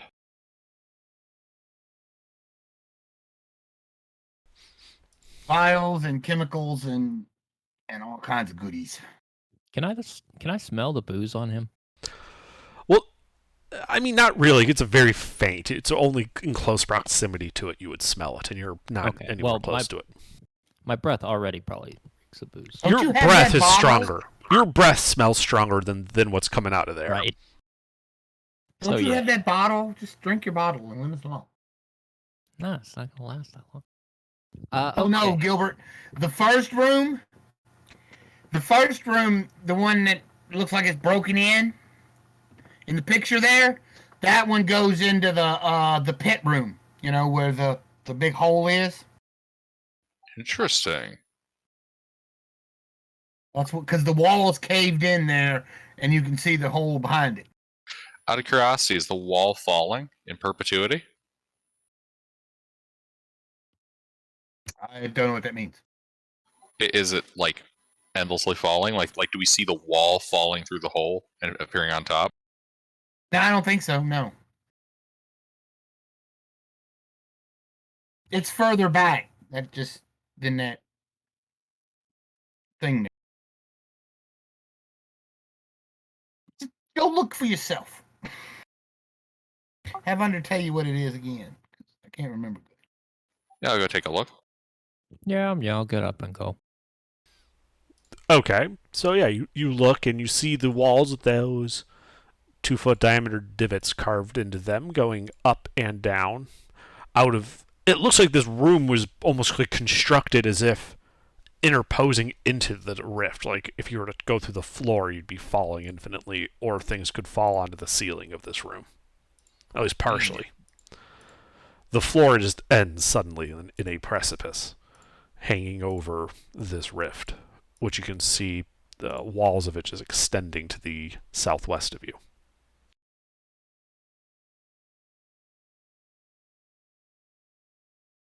It's a weird place. Told you it was neat. The other rooms had a rat Indeed. strapped in a chair that had acid balls on it, acid pustules on it. And the other one was a cauldron with some kind of goo in it that smelled like alcohol. Faintly like alcohol. Okay, so where's this room? One with the big cauldron in it. Okay, I'll be just hold Hold bear on. with me for 1 second. Is the cauldron black? No, it's made of wood. It's like an open-topped wooden vat. I'll wander on over there. Okay. Yeah, you can see this what appears to be a large vat, open-topped. There is a mash inside made up of what looks to be squashed roots and fungi that have been pounded into a pulp. And there is a faint alcohol whiff coming from this liquid. Okay. That's not looking super drinkable. On the other hand, How familiar is Vasco with alcohol production methods? more than I am. I think he's got a brewer's kit. Okay. You would recognize this as like the mashing step in making wine. Yeah. You think this is a way to make like a fungi-based wine. And that normally at this point you would like draft off some of the liquid that you've mashed and then you would let it ferment for a while and then it would turn into wine. Like the bottle he has in Is his there- pocket. Is there an obvious like way to filter some of this out? Not in this room, but you saw various like casks and filters and strainers in the central room. Could I collect enough stuff to count as some brewer's supplies right there? Yeah, looking around, if you take stuff from various workstations, you would eventually be able to put together a set of brewer's tools from the stuff in that central room.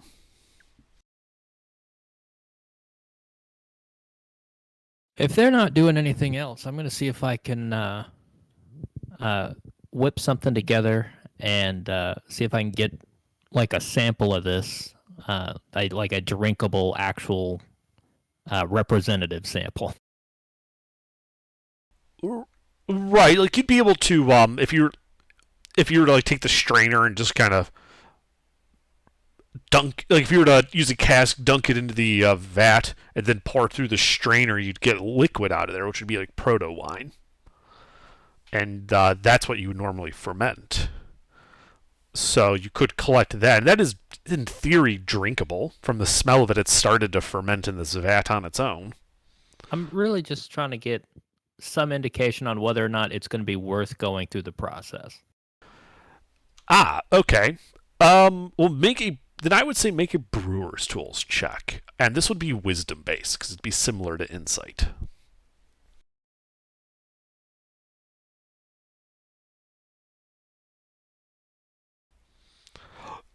You think that the wine that they were making would be pretty bad. Like, this is not a good quality wine setup. This is, in fact, pretty terrible. Okay, I kick it over.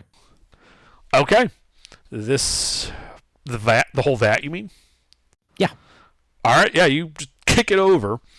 The contents of it sloshing about the room now smelling faintly of alcohol and fungi.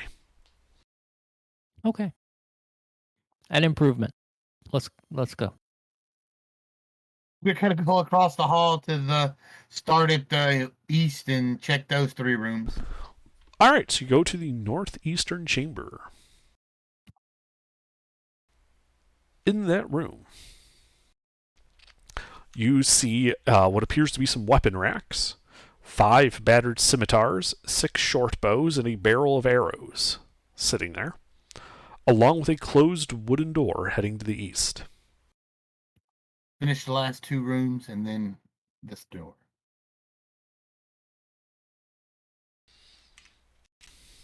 So there's there's just weapons in this room. It looks like it was an armory with the closed wooden door on the eastern wall. That doesn't excite me. That's no. I'll go to the middle one. Okay. As you walk into this room, you see a couple of small wooden tables. What looks to be a magnifying glass on one of them.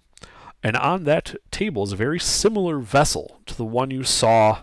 Well, you didn't see, but some party members would recognize it as being that vessel being carried by the gremlin. Except instead of being filled with a pale gray-like substance, this is has a bright orange substance in it. Mm. It's almost fluorescent, except it is not emitting any light. It's just colored that way. I guess gonna follow that. Well, it's in like a cask. Like you could just take the whole thing. Okay, well yeah, then I'll grab the whole cast. Okay. It's a glass cask. This would be TSC 47NC.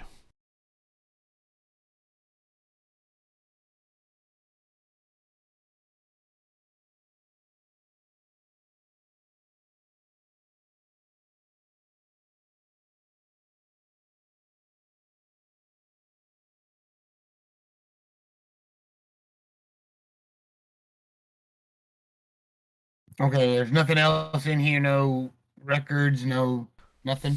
You don't see any parchments or anything like that. Damn it. Alright, the last room. I gotta find the book to this, man. Shit. All right, the last room you see has several pallets in it, as if for sleeping, and in the back center of the wall, a stone pillar that ends halfway up the wall. The top of the pillar is empty. Search around the beds for any kind of journals or anything. Sure, make an investigation check.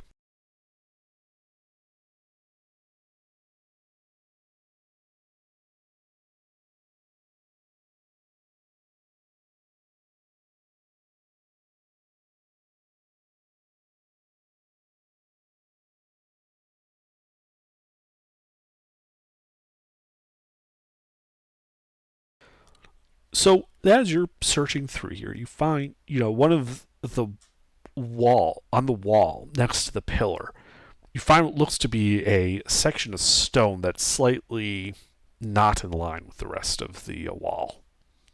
And you think that you could remove it to reveal something. I'm gonna do. Say again?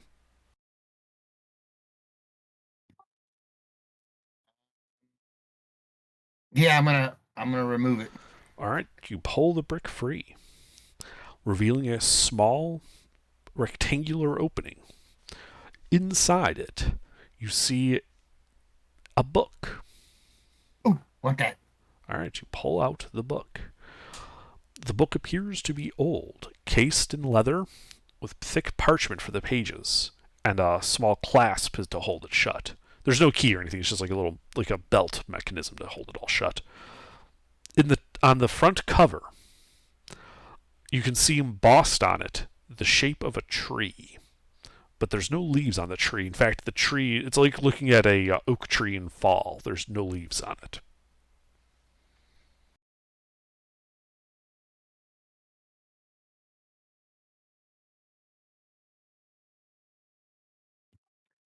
I'm gonna cast Identify on the book.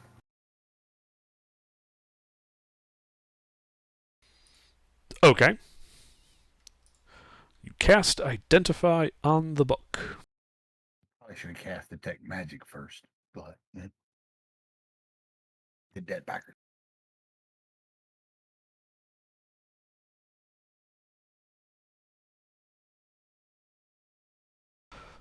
So this is known as Identify tells you it is the Codex of Dizons.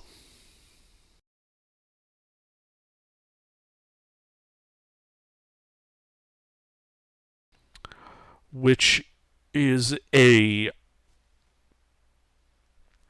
magical spell book.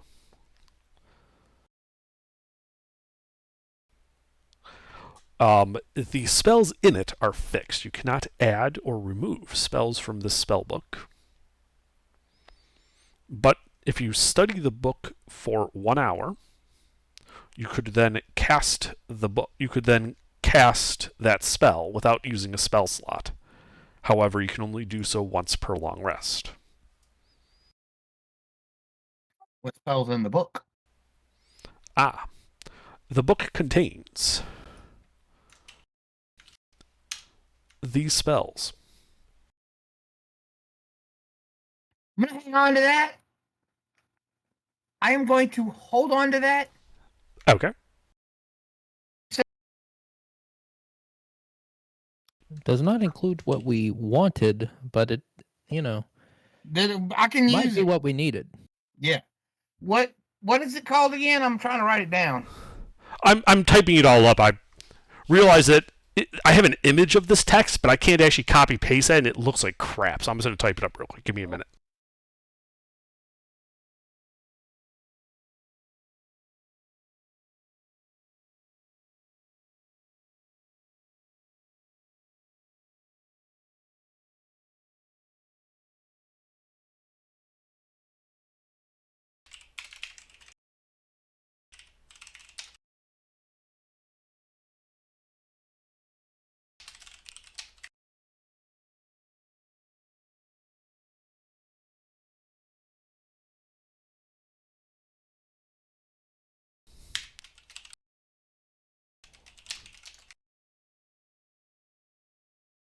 So if I meditate on the book, I can cast one of those spells once a day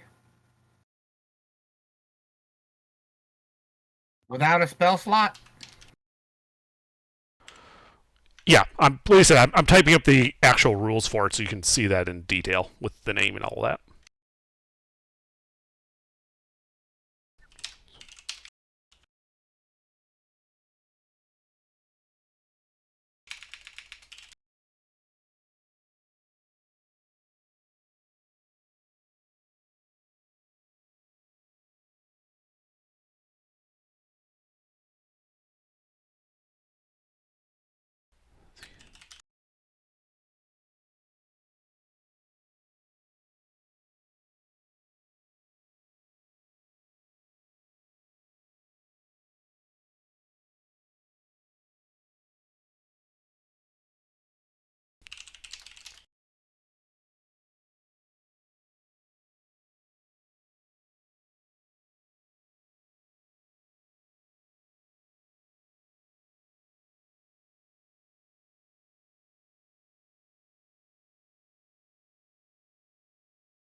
Yeah, forgot to actually type this up for Rome's work because it was all just a real shitty looking image.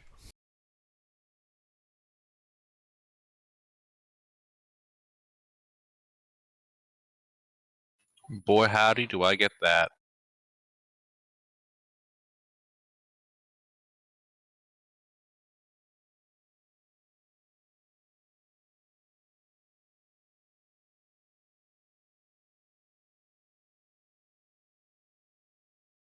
So HK is going to hang on to that.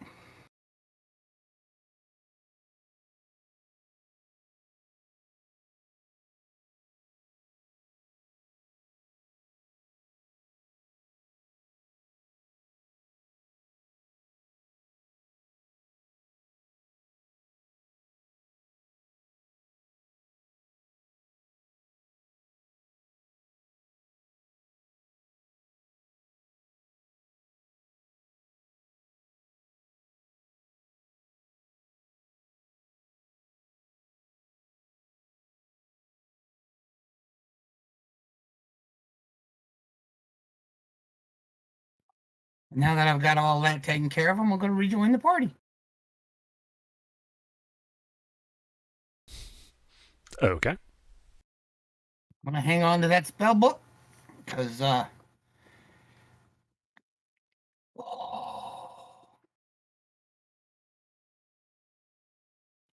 can study the spell, one spell, and then cast that one spell. Okay. Yes. Okay. Damn. So which one should I cast? Oh.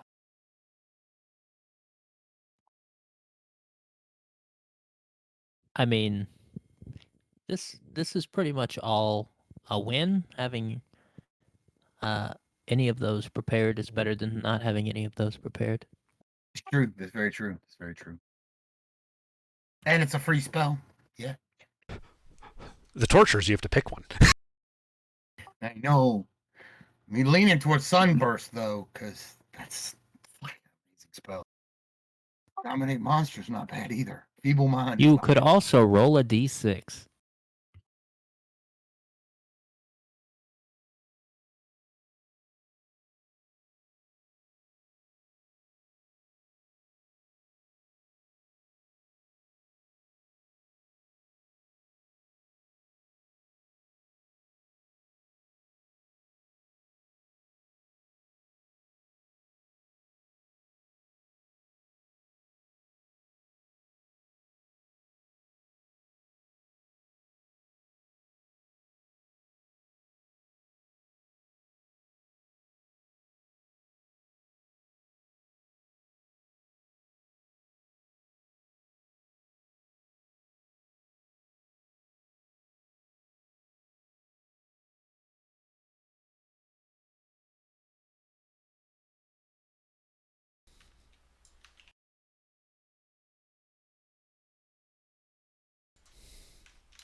Well, it looks like there's a corridor to the east, up north.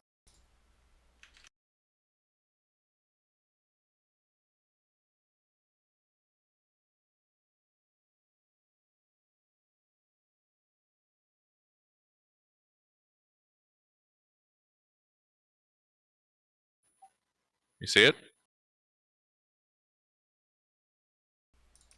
Yes, and that northeastern room is a closed wooden door. I'm gonna go open it. That's reasonable. Yeah. You're going to do what now? I know it's wild. But you got to think outside the box. The box being that room. All right, you open it, revealing a 10 by 10 chamber and another closed wooden door opposite you.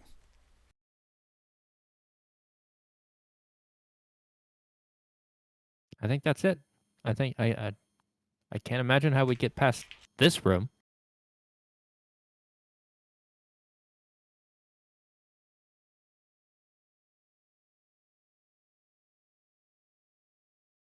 Gilbert. Well, so there's an empty room here, right? Yeah, like you open this door, pulling it towards you, and you're confronted with this 10 by 10 empty stone chamber, a closed wooden door on the far wall. I propose that Vasco check it for traps.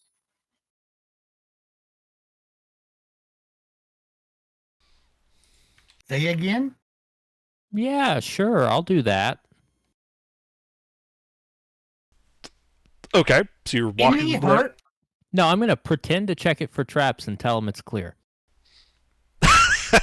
Okay. I'll check it for traps. I got Yeah. my investigation. No, I'm gonna take a quick look at it. I'm gonna rub my mustache a little bit so it seems more convincing. Then I'm gonna squint my eyes a little bit, and I'm get kind of down on like crouch down a little bit, kind of on one knee, and look down across the floor like I'm looking for traps. I'm gonna say, nah, it looks fine.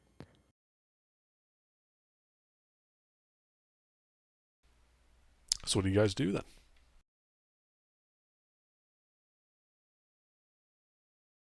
Well, Lucina, you You want to go completely fooled. forward? Yeah. Lucina's gonna advance. Okay.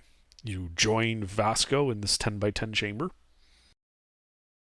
No, I did that from the doorway.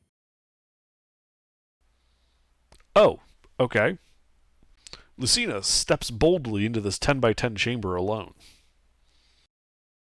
To boldly go where no adventurer has gone before. And then I go even further through the next door. Don't be so bold. So Vasco and HK, you guys are staying in that 20 by 20 chamber, not Yeah, we'll advancing. follow. Just No, we'll long enough follow. to know if anything explodes. Yeah, he Then- walks up to the door, nothing explodes. Yeah, that's we'll fine. I follow. follow. Yeah. Okay, yeah, you guys step into the 10 by 10 chamber.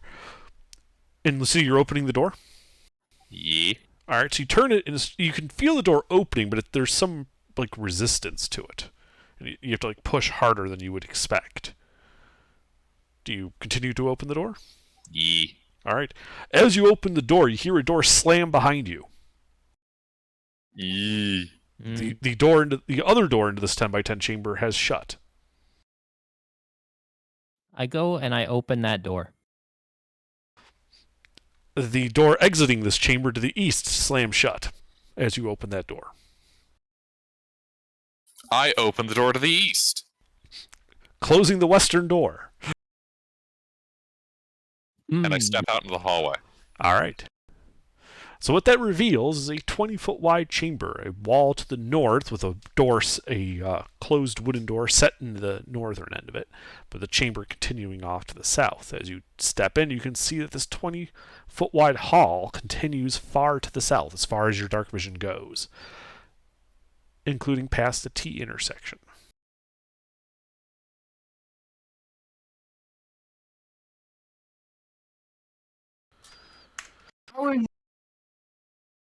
How is Barrett doing? Oh, terrible. Wanna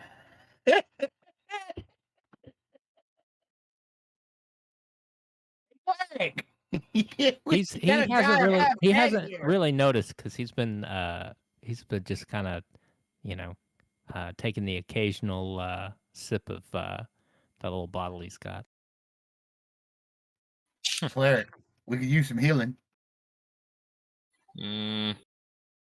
Okay. I'll use 2 castings of Cure Wounds and rain much water on Vasco's head from a little cloud. All right. You summon a little nimbus and rain down healing waters on him. 13 points of hit points. Despicably average. I have no first level spells. All But right. by God, do I love being two full classes of full caster, because damn, I got them 3rd levels. Mm-hmm. Yeah, but you can see in this wide hall, nodules of luminescent fungus hang from the ceiling and walls, and glow in clumps along the flagstone floor. The light illuminates portions of grand bas-relief carvings on the stone walls that aren't covered with the fungus.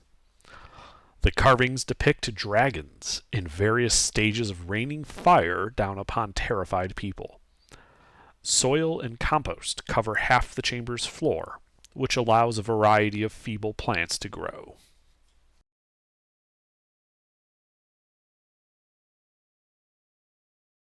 Perhaps some type of metaphor. I don't like metaphors. There's a door to the north. There is a door to the north and unknown to the south. Yeah, I mean, we've seen doors before. I'm gonna attempt this. Brace yourselves, and I open the door. Gasp.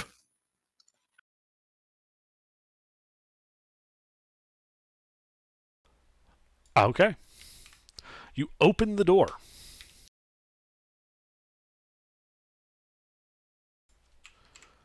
Revealing another 20-foot wide hall, extending 60 feet to the end, with it where a closed wooden door lays.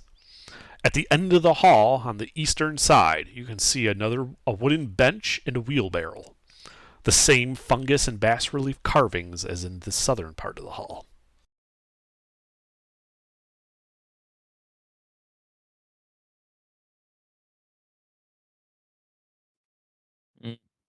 A lot of mushrooms. I close the door. Okay. All right, let's go check out the rest of this bullshit down south of us.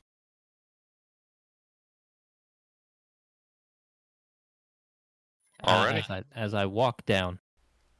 Okay. All right. So you walk down. So I assume you enter this T intersection, or this cross intersection. And the people with dark vision, and the somewhat very dim lighting given off by these luminescent fungi, reveal this another bench and wheelbarrow, but also more doors to the south and to the east at the end of this 40-foot wide corridor. So we've got a mushroom farm.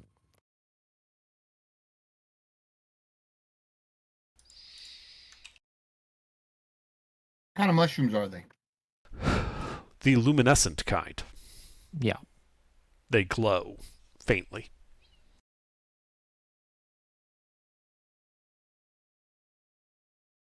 Okay.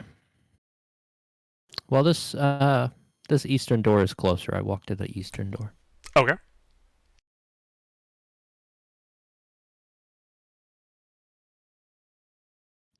I open the door. Okay. Luminescent mist blurs the edges of this octagonal chamber. Nodules of glowing fungus dot the stone walls and ceiling, as well as the caps of toadstools and mushrooms, small polyps, puffballs, and lichen.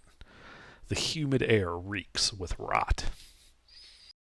Yeah, I don't think I need to breathe any of that in. I'm going to close the door. Okay. Okay, that room's gross.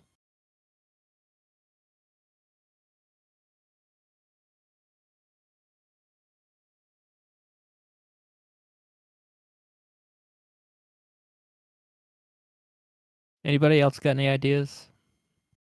Go in that. I'm gonna go look in that gross room that he was saying was gross. I'm gonna go look in it. Okay. I'm gonna check it for anything. See if there's anything in it.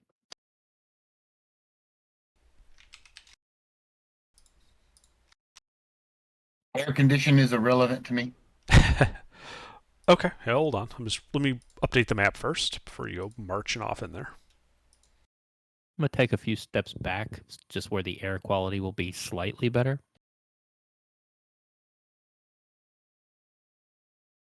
I'm not trying to breathe in a bunch of spores. I mean, I know I'm surrounded by mushrooms, so I mean, I've lost that battle. But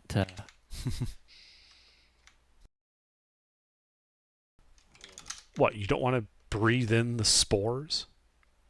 no, not ideally. As few as possible. I mean, look, Under. Last time you put mushrooms in front of us, it was pretty bad news. Mm-hmm. All right, so, mister, you're going to walk in there? Yes. Okay.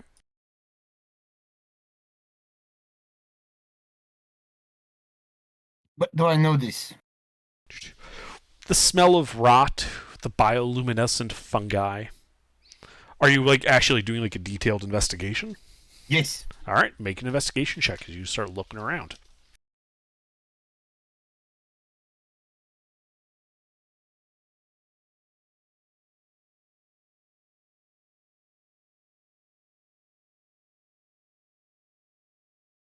Don't find nothing. Shit. You find nothing. But as you are looking around, everyone else I think stays out of the rot room. One of the mushrooms stands up. And you realize it's got a face. And it ain't happy. You should roll initiative. Oh shit. I have yet to encounter mushrooms that were happy to see us. Fair enough.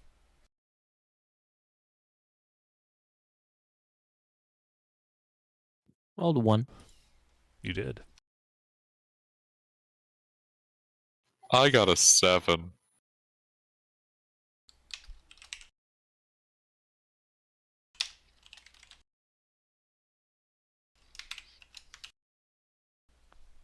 All right, HK. Gonna blast this thing? Sure. Go ahead and roll the hit.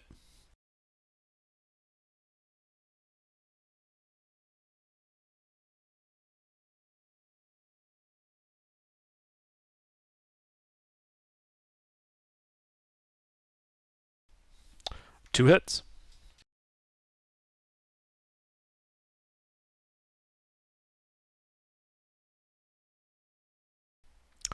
All right, yeah, you blast into the myconid, and it is injured by that.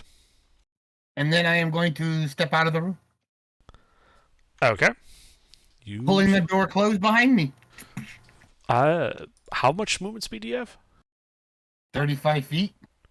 All right, well, it takes you 25 feet to get to that door and close it. Anything else? Yes.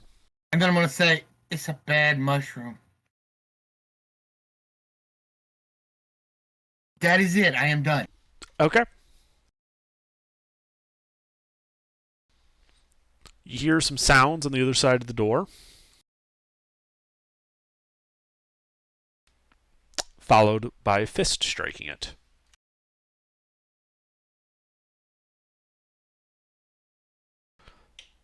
The door cracks from the hit. Mushroom Man's about to burst through there like the fucking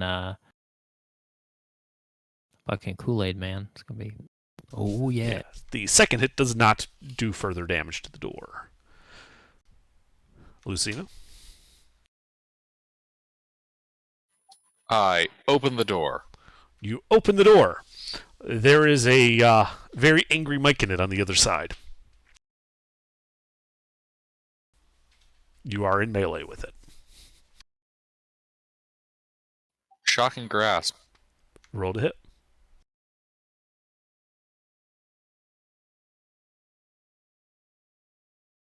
Wow. No. How do you miss the fucking Mushroom Man? Right. Because shut up.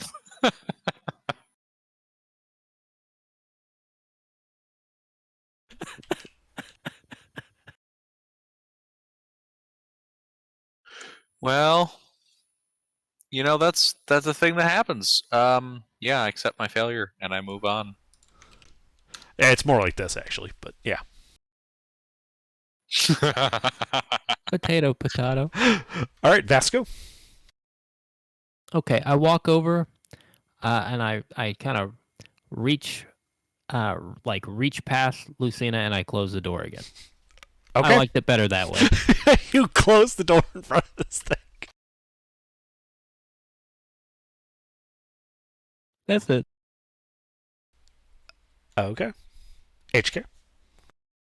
I'm going to step away from the door and ready an action to blast it if it opens or he comes through it. Okay.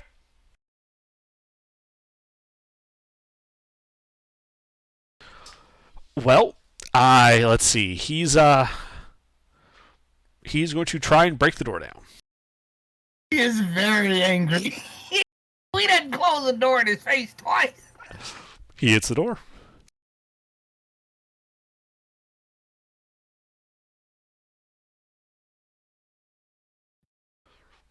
The door breaks and falls in pieces away from the frame, revealing his figure to you, HK.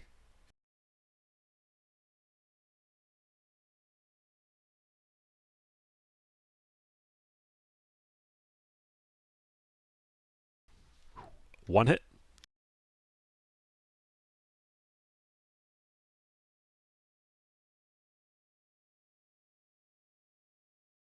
Five points of force damage.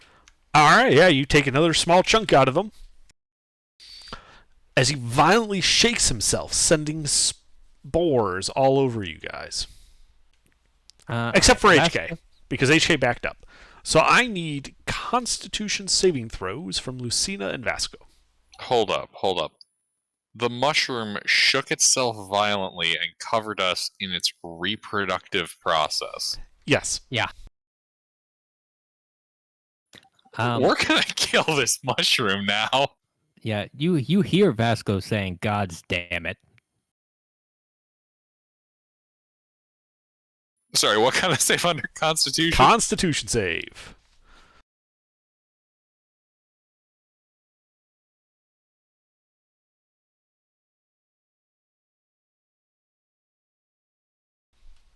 Lucina, you now have the poisoned condition.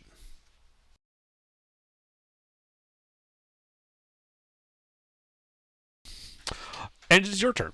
And at the start of your turn, while poisoned like this,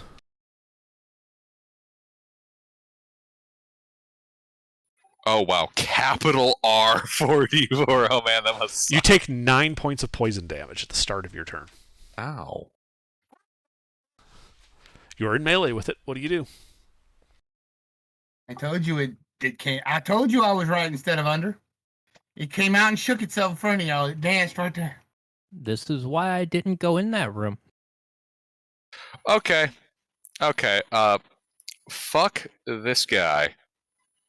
I fly back with a bonus action 20 feet using that, I mean, that time is already passed. He's already fucked you. Fair enough. But yes, you could fly back. Yeah. Witch bolt. Roll to hit. Max damage.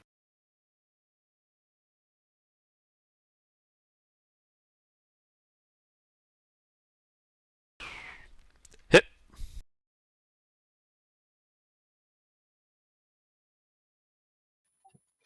Maximize. Okay. Actually, wait, no, I don't want to maximize this. It's just regular witch bolt. Actually, it would have to be upcast because I have no first level, so it is a second level.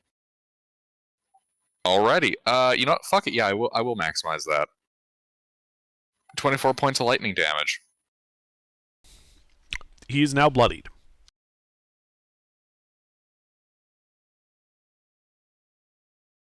That will be my turn. Anything else? Vasco, you are in melee with it. I attack him. Seems reasonable. That does not hit. I don't know. Some would argue that That violence does. is fundamentally unreasonable. That also does. So the 15 and the 24 hit.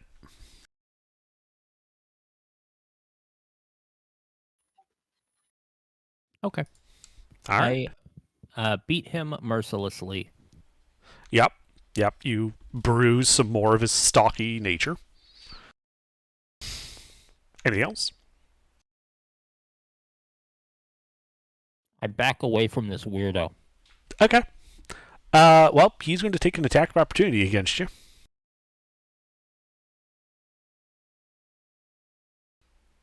Does a 19 hit you? Yeah. Oh, I'm sorry. He can't do that. I forgot. I have Why to not? disengage. It's just like automatic with my Blade swing. call it? Oh, okay. Flurry of blows. It's going to get really annoying, but you're going to have to tell me that every time you do it. Yeah, I just forgot Because I'm going to just got forget in a every hurry. time. Yeah, no worries. All right, yeah, you get out of there. HK? 2 hits.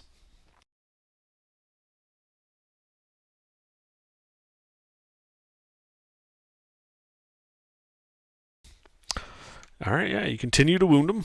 Anything else? Continuing to back away from him. Okay. Yeah, you keep backing up into the center of that four-way intersection.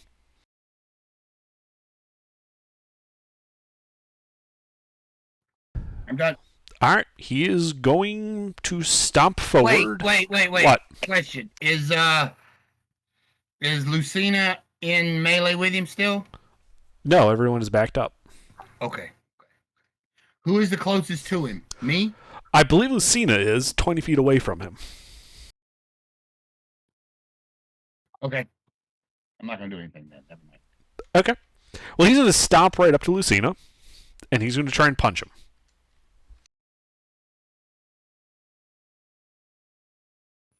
Yes. Oh no, that hits. Okay, so he hits you for 23, a mixture of bludgeoning and poison damage. I'm in danger. He is then going to shake more spores on you, and I need you to make another Constitution saving throw.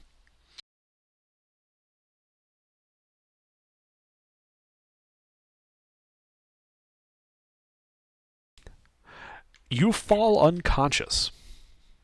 Mushrooms. No. My only weakness. Damn. I should not have went into this room. Yeah, I don't know, man. I'm getting some weird vibes from this mushroom dude. Just kill it All with his kind of bad bad touch. vibes. All kind of bad touch vibes going on here. Lucina, you are unconscious and poisoned. At the end of your turn, you can make a saving throw versus the poison, though. There is no saving throw against the unconsciousness. Wouldn't I have gotten to make a wait? Oh, sorry. Also at the start of your turn. So you go right after him. So you start your turn by taking 11 points of poison damage. Is the save I'm making at the end of my turn against this poison, Yes. or from being punched in the schnoz? It's from the poison condition. The one that caused you to take damage every round. So don't I get to make another Constitution save because he went before me last time, poisoned me, and then I flew back and electrocuted him? Yes. You get 2 saves. Alrighty. I forgot about that. Sorry. All good. That's why I wanted to be certain, because there's so much poison going around here. I want to make sure I'm making the Yes. save against the right thing.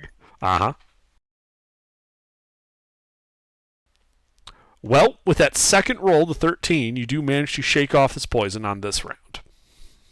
Alrighty. I'm only very badly bloodied. You're also unconscious still. And very badly bloodied. All right. Unless you got something that you can do while unconscious, it's going to be Vasco's turn. I, in fact, do. Really?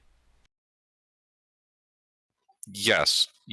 It's Door called very loud. player bullshit, where I proceed to say I can do something, don't, and then stall.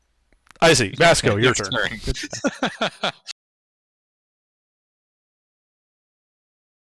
He's gonna snore. What do I you do? apply violence. All right. You have advantage to hit Lucina. He is unconscious. Very good. No. But yes, you can attack the monster.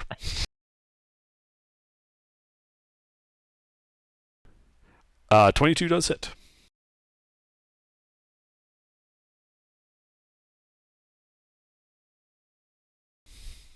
Uh-huh. You just cut a chunk of him out.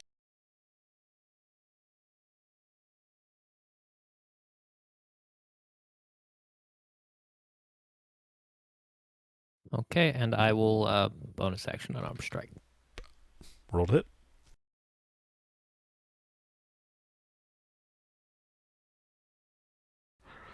Well, that's a crit.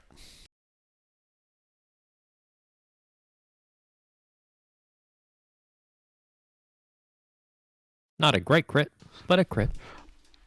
A crit is a crit. He's also looking to be near death at this point. Very good. Well. Okay, fine. I'll hit him one more time.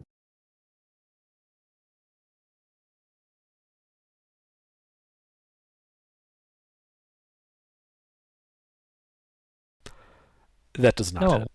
that's a shame. I really would like to have not used my last key point. But now it's too late. It is. Anything else? Nope. Well, actually, I have now unsuccessfully attacked him, but successfully used Flurry of Blows so I can disengage. Okay. So you back up. Indeed. HK? 2 misses. My God. Good thing Vasco backed up. Anything else, HK? Okay. I am going to now. Who is closer to the monster? Technically, Lucina is closest. He's unconscious, but in melee with him. I don't think it's gonna hit Lucina. It might. Vasco backed up and is... how far did you back up, Vasco? 25 feet? Yeah, I mean, that's fine. Okay. And so that put him about equidistant with you, HK.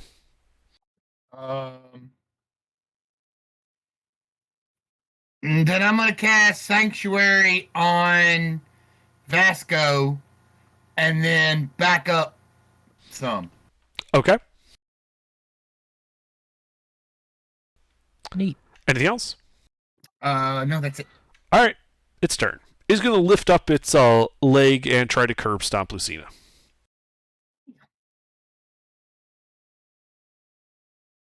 But misses because he's dumb? Does a 16 hit you? Oh my god, misses because he's dumb. Shit. While he shakes free more spores, I need another con save from you.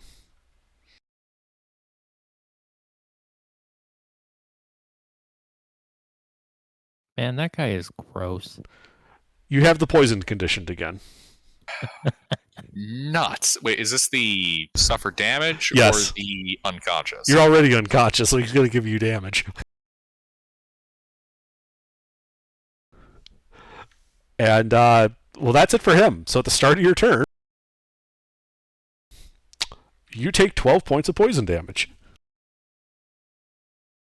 Are you unconscious? He is still unconscious. I am unconscious, but I am now bleeding out. Oh, good. You can make a death save this round. Good for you. The poison condition end? And a constitution saving throw? After the death, technically, we're still at the beginning of your turn. You take the damage at the beginning of your turn, then you get a death save. Because if you get a 20, you get 1 hit point. Okay, that's a failure. Uh-huh. And now you can make another con save to try to end the poison. This is going well. Hey, you stop being poisoned. Guys, I could use some assistance. On it. All right, and then we come to Vasco. The sanctuaried Vasco.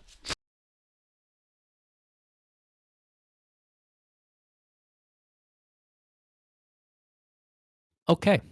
I would like, from this not spore-filled distance, to hold my breath and then go over there and attack him. Okay, you begin holding your breath and you run up and try to attack him. Roll to hit. Sorry about Sanctuary. That's all right. I just thought he was going to go after you. I didn't know he was going to curb stomp Gilbert. I took a chance. Well, you know, Mushroom kicked That my hits. shit in last campaign. It only makes sense. Mushroom kicks my shit in this campaign. Holy shit, that's exactly enough. It dies. Okay. Okay, I'm going to move up and heal Lucina. Oh, it's not my turn yet. Natural one. Vasco, are you doing anything CPR else? Crushes the sternum.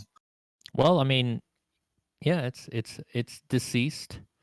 I can do nothing else. Okay. HK, you can do your healing thing. I am going to cast Cure Wounds.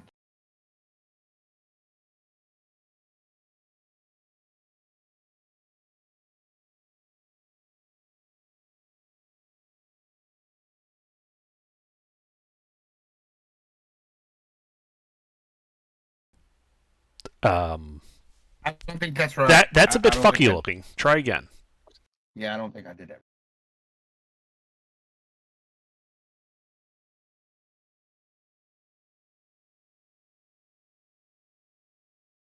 You're fucky looking. All right. Well, Lucina, you wake up. You are conscious with 11 hit points on the ground covered in spores. And a level of exhaustion. I mean, listen, Vasco's had like worse experiences out drinking with people, but not by much. How long into the day is it? Well, let's see, it was about an hour from camp to here. About another hour to get through that first level, just traveling through it. And then you've probably been down here with all the fighting and everything for 2 hours. So it's about half the day spent. Been the worst fucking morning ever. We could take a short rest. Yeah, I'd say short rest, and then, let's just kind of head back to camp. I literally should have stayed in camp and kept sleeping off my hangover. This has been terrible. You found an. I found a nice book, so let's go. Yeah. So you guys are waiting for an hour? All right. Yeah, I suppose we will Yeah, take a short rest. Yes. Yeah. Mhm. So you sit in this fungi-covered hall for an hour. Can we go to the airlock first and hang out over where it's not like gross as shit? Yeah. It's up to you guys where you want to take it. If you don't tell me, I just assume it's where you currently are, which is in this 4-way intersection with fungi glowing on the walls and shit. No, that room's gross. That whole Yeah. area is gross. Yeah, that whole area is just look. Is it glowing like a vaguely purple color under? No. They are glowing like a faint yellow-ish color. Okay, I Like shine my light old-style cantrip. incandescent. Is it glowing purple now? Well, are you... I think light lets you pick the color, doesn't it? More than I'm proposing that the fungus has been jacking all over the walls. I see. No, it's not on the walls. The floor, however, solid, just glowing. Let me prestidigitate you because Please do. Also, yeah, you guys also glowing. Yeah, it's a bad time. We're not going to talk about this. This will be omitted from the official histories and the unofficial Well, we're ones. gonna sit here for an hour. Can I study the spell book for an hour? If you do so, you don't get a short rest. It is not restful to study that. It's up to you. But yes, you could for this hour instead of the short rest. If we're sitting anyway, I don't mind sitting for 2 hours.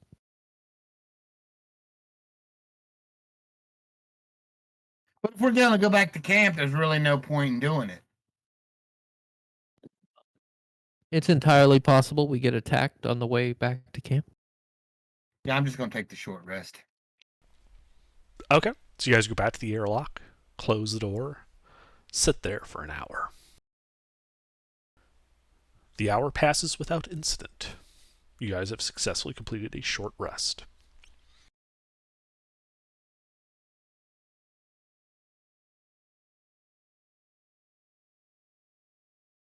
Awesome.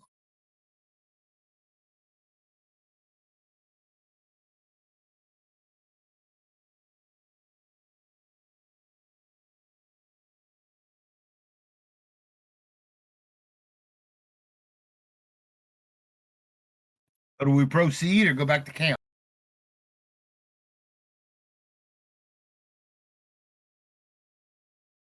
What? Why are we here?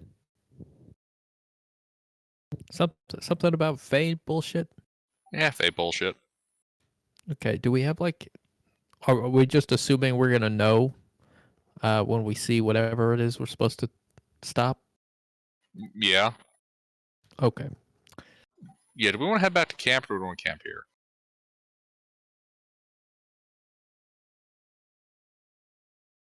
Like, seriously.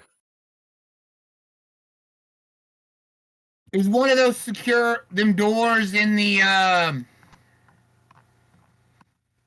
I mean, honestly, they can't. They can't.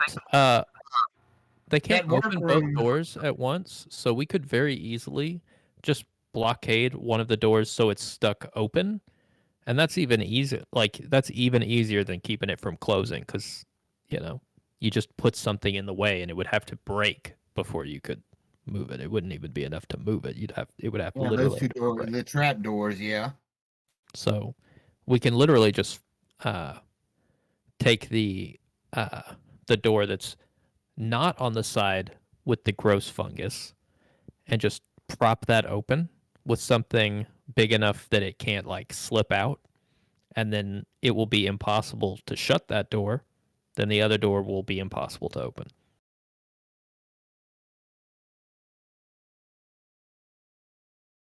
And so we camp in which room? That square room right there? I mean, yeah, that's fine. Yeah. I mean, there's actually there were some like um bunks in the other room, right? There was some. Oh, they were Yeah, sleeping there's a- pallets. There's sleeping something. pallets. There is a bedroom in the bottom of this. I mean, if we prop the door, like I said, and then go to the other room, I think we could just close that door, right? Yeah, we could do that. That sounds like a plan. Makes sense to me. So we're gonna do that now, or we're gonna continue on.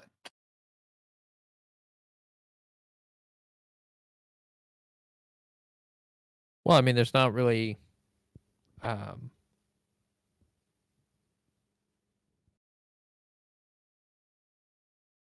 I mean, it's still fairly early in the day, so I don't think we can, like, do that now. But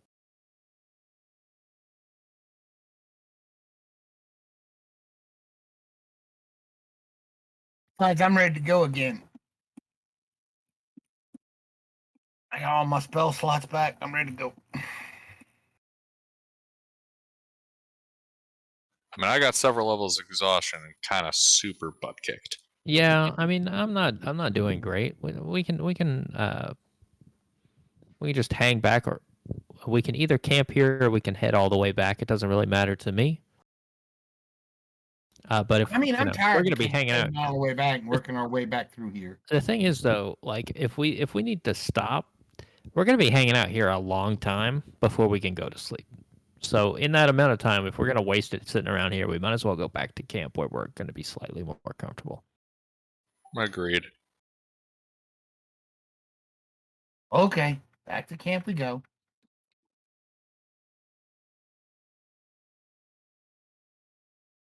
Hey, let's remember there's wheelbarrows in there. So if we find anything that is valuable, wheelbarrows. I'm damn sure not hauling any of those mushrooms back with us. Speaking of which, can I get a chunk of the mushroom monster we fought Sure. in a vial? I want to get a vial of it. Yeah, you can absolutely get a chunk of them.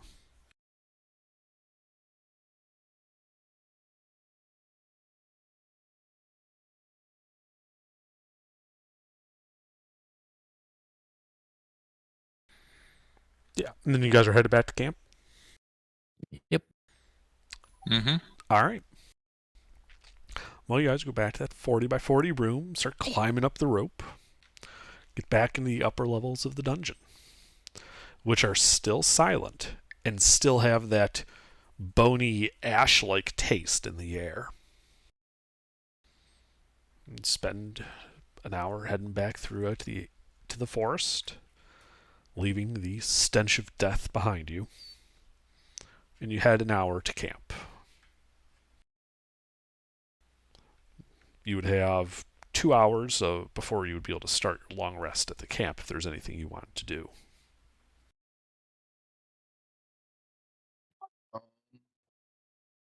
I'm not planning any excursions or anything, but how far away is the camp from like the nearest populated place?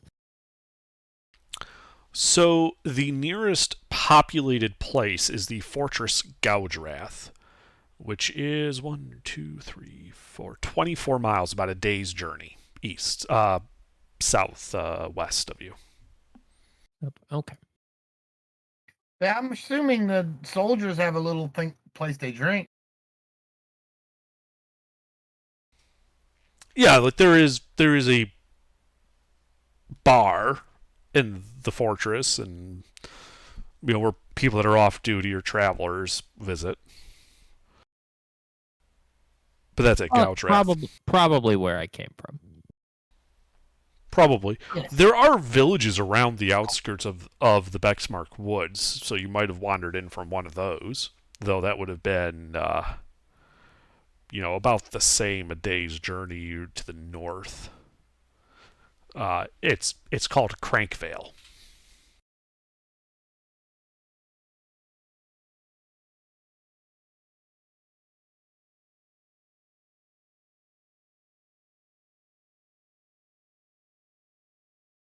I drink over the course of this time. I drink probably like I don't know how much there was in that bottle. Mm-hmm. It was like a full wine bottle when you grabbed it. Oh wow, okay. Well, I probably still have quite a bit left, but I work on it. Yeah, and over the course of the 2 hours, if you do nothing but drink, you can probably get that down to where there's only like a couple of fingers at the bottom left. That's good. Leave some hair of the dog in the morning. Mm-hmm. So you guys then go to sleep at the camp. I think I'm gonna do before that. I'm gonna do some experimentation with the goo. I want to see if I can find practical uses for it.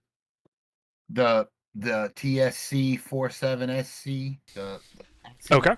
orangey acid stuff. Yeah. So you have a vial of it. What do you do? Yeah, I'm gonna take it. I'm gonna experiment with it. See if I can reverse engineer it. See what it's made of. What its compositions are. Do I need a intelligence check? Yeah, it would be an intelligence alchemist tools check.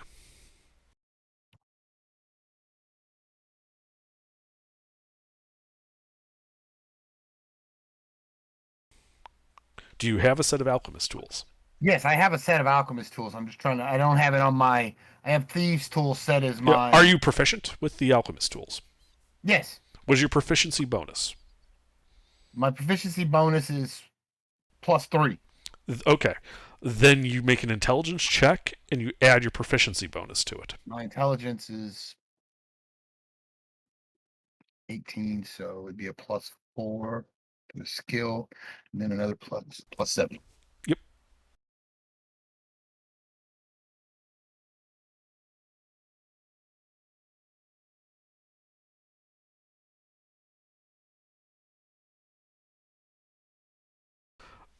Okay, so yeah, you're able to work with this, and you realize as you're checking, like it's out, that it is not an acid,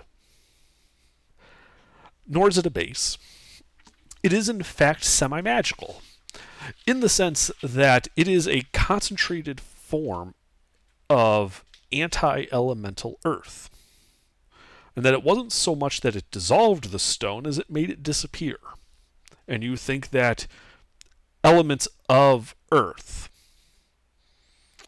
would be so affected by it, and that if you were to find some way to aerosolize this, you would be able to affect an area rather than just drip it onto stuff. Oh, Similar to how they aerosolized the anti-air. right. That thing, yeah. That would also explain that hole too. Yeah, because it just went straight down through Earth. Yeah. Wow. Okay.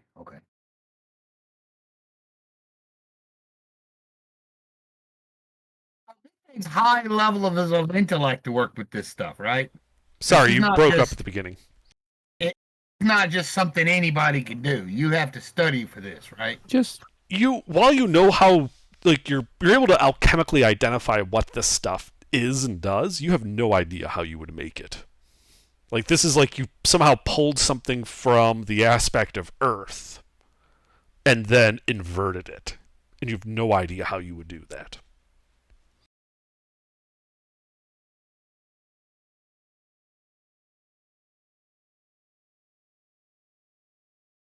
Well, you could probably make some drinking money if you just went town to town and helped them, dig their wells.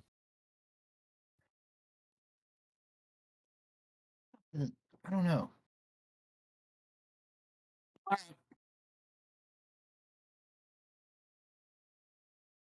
So I didn't learn how to replicate it. No, that knowledge, you're pretty sure. You have to remember, you guys got this from like a Fey fort. You're pretty sure that this is like the type of thing Fey get involved in. Right. God, I need to find their base, where they got the book. God, I need that book. I don't want to get anywhere close to anybody's anything who has access to this bullshit. These are bad things. All right, now what about the stuff in the cast? TSC47NC. Well, that would be another alchemy check for that cask of fluorescent orange liquid.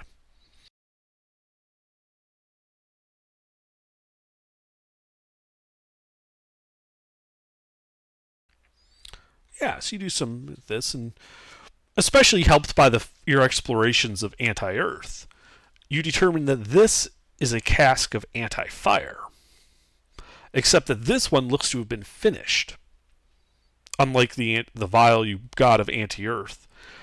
And when you're experimenting with it, you find that it readily dissolves and like evaporates into the air.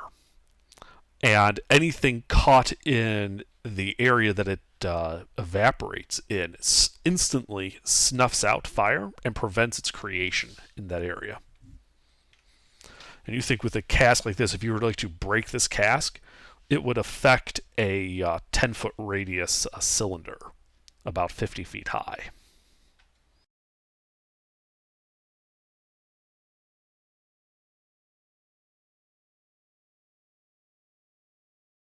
Okay. Now, could these things be used as siege weapons, like used against others, like Well, yeah. If you were to, something of anti-fire, if you were to use that on, say, if you were to find a way to disperse that over a very wide area slowly, you could maybe think about, say, a town that has 4,000 people in it, and if you could suppress all fire in there during the winter, they could very well freeze to death. I mean, it's not the most efficient way to kill everybody. If you that can air get- one was, though, the one that Yeah. It Yeah, also occurs to you that if you're an intelligent being and you're The air one would experimenting do with the things same like thing, though. this, having a ready at hand area of effect fire extinguisher might not be a bad thing to have in an arcane laboratory. Yeah, but true. the one that gets rid of all the air will also do that. It just will also make the area not a place you can be if you breathe air. But you're not going to have a lot of fire if there's no air.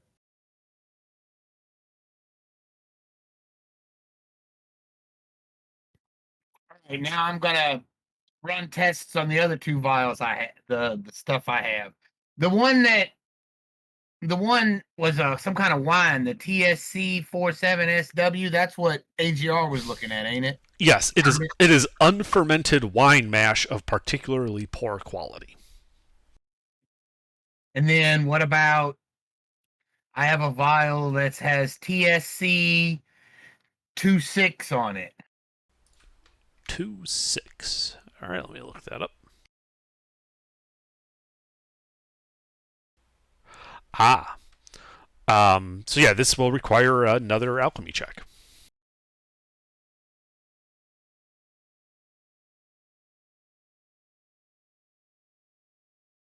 Okay, a 19. Yeah, 19 lets you identify this is a potion of fire breath.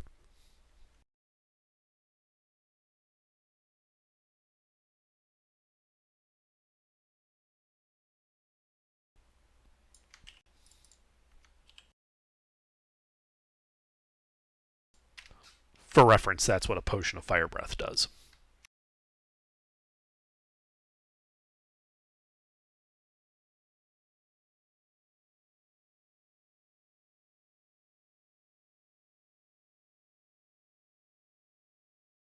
Okay.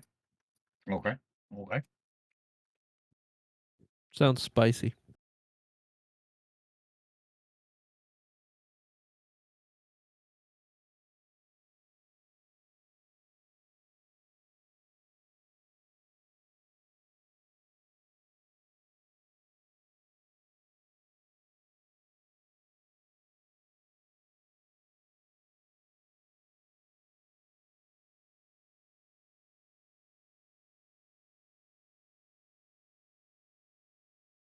Well, I guess that's all I have to do.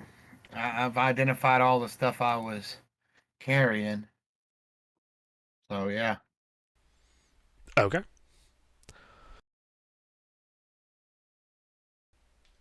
And then you guys are taking a long rest. Mhm. All right. So you guys go to sleep. Vasco, you sleep just fine. No problems.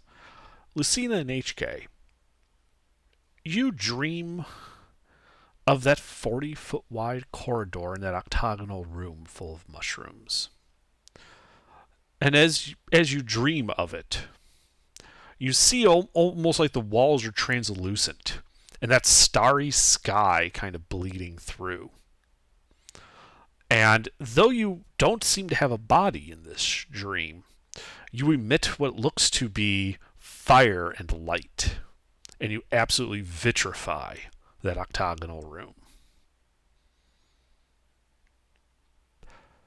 But then morning comes and you awake. Nice, cool summer day. Sun coming over the horizon. You guys have completed a successful long rest.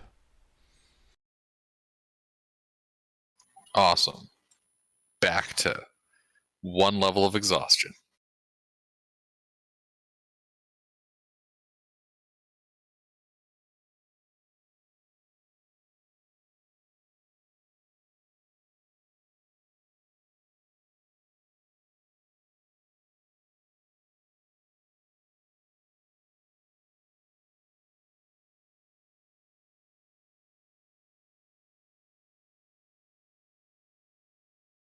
All right.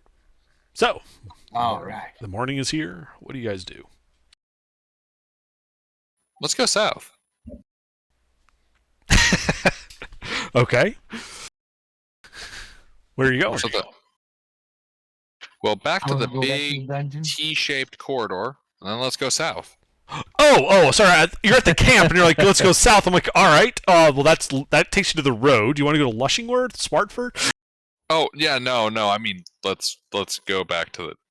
Yeah, sorry. Yeah, no worries.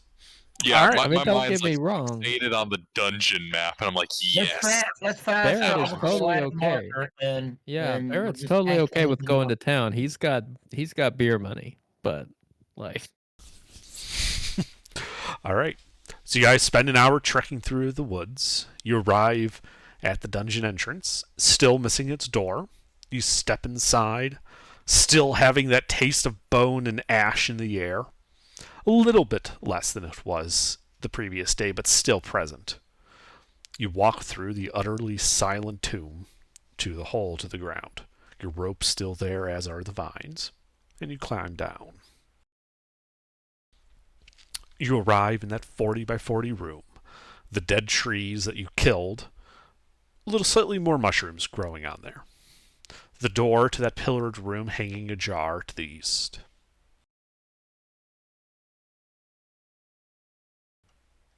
Are you heading that way? Just so I can keep going. Yeah.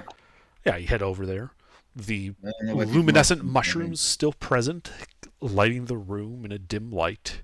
The dead bodies of those gremlins still present on the ground. You Are walk the through. bodies of the gremlins kind of sprouting mushrooms? Not really. They're more papery looking. Like dead bodies that have been left, but haven't quite reached the putrefaction step yet. But you walk through to the airlock, and you pass through into that 20 by 20s corridor. But this now looks different. And it calls to mind that dream of yours. The ground, the walls have been scoured, cleaned of the fungi. The ground crunches lightly underfoot as you realize there's like a thin layer of glass that, or ice, but not cold, that breaks under your footsteps.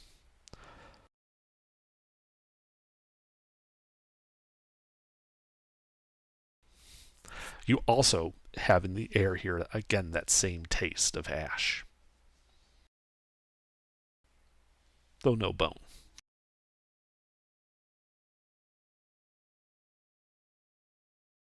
Mm-hmm. You said you wanted to go south? Mm-hmm.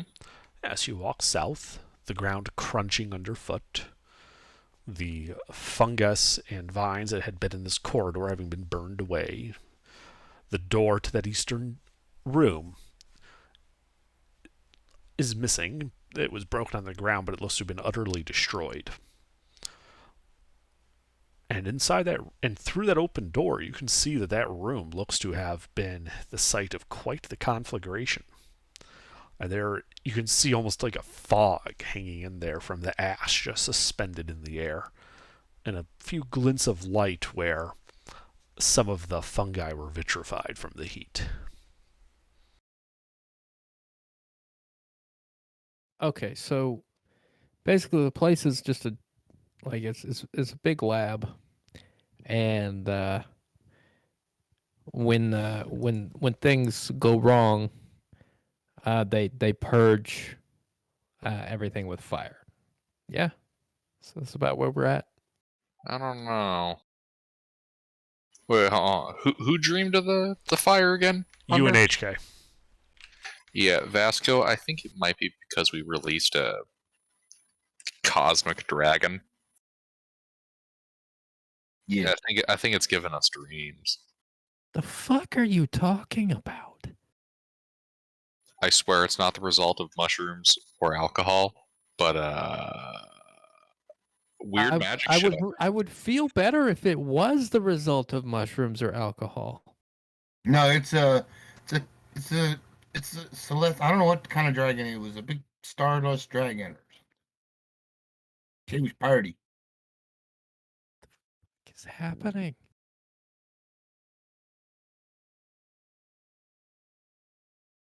I'm just really hoping they have some more booze in here somewhere, because that last finger there is gone. That's drunk. Oh, so you woke up and you tried to drink that? There was literally no chance I did not. Ah, sorry, I forgot to mention that then. When you open up your bag and pull it out at camp, it's full. My God. Maybe a magic item. This is the best thing that's ever happened to me. Decanter of endless wine. Oh, Well, it's not wine. Of endless cleaning solution. it's endless ethanol.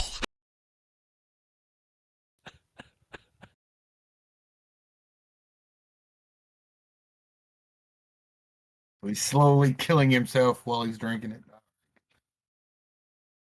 Hey, at least it's not methanol. Yeah. Alright,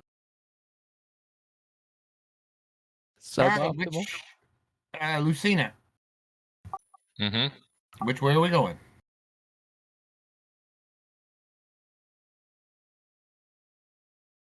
I'm wondering why everything around here has been cooked.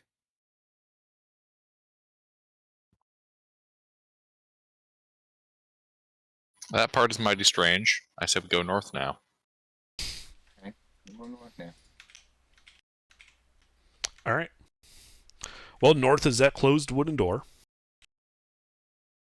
We were probably touched by the dragon, and everything we do, it burned afterwards. It's gonna suck when we move into town.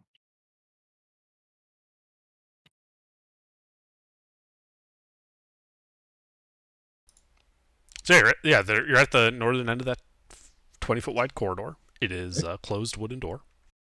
I call upon the arcane powers at my disposal, and I open the door by using the door handle.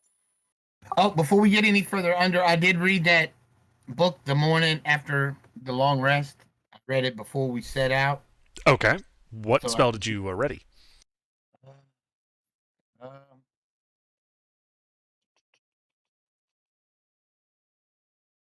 I'm gonna go with sunbeam, sunburn, or sun whatever. it is. Sunburst. Yeah, that one. Okay. Not sure what it does, but sounds fun. It is. Gonna find out. I'll look it up. Yeah, it's PHB.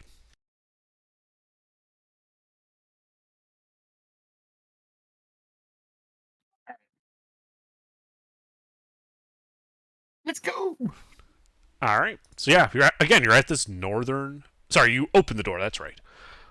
Revealing that 20-foot wide corridor, going to the north 60 feet, ending in another closed door, a T intersection halfway up. This corridor looks like the southern one did prior to your previous long rest, with luminescent fungi growing on the walls, revealing the bas-relief carvings of dragons burning people.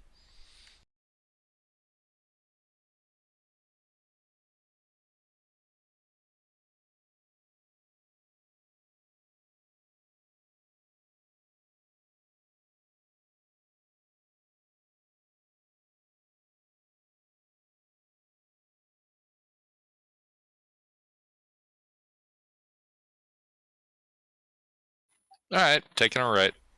All right. So you walk up the corridor.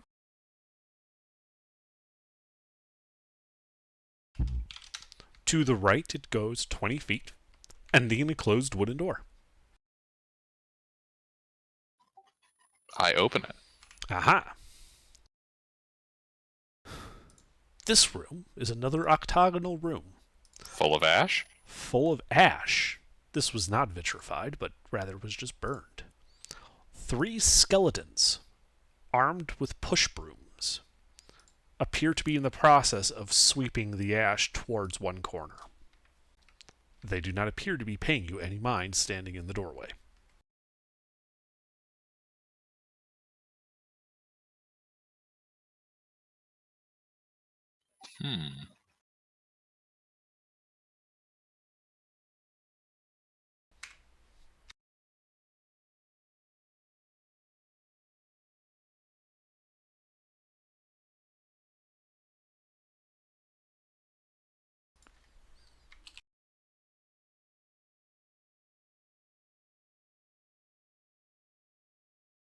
I approach the skeletons.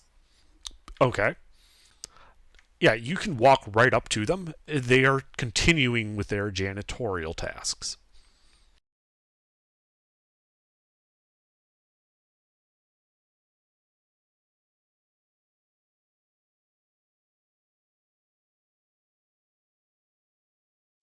Alrighty.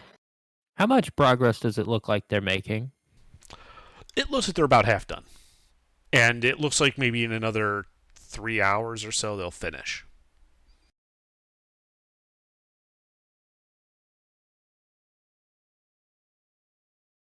You guys could help them. I mean, I'm not No. gonna, but you could. No, let's keep moving. To the north door. Okay. I tried. You approach the northern door.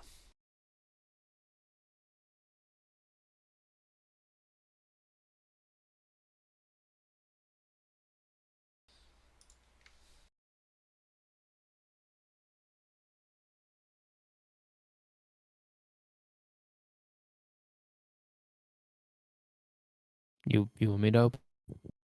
Mm-hmm. I open You can the do door. The door is locked.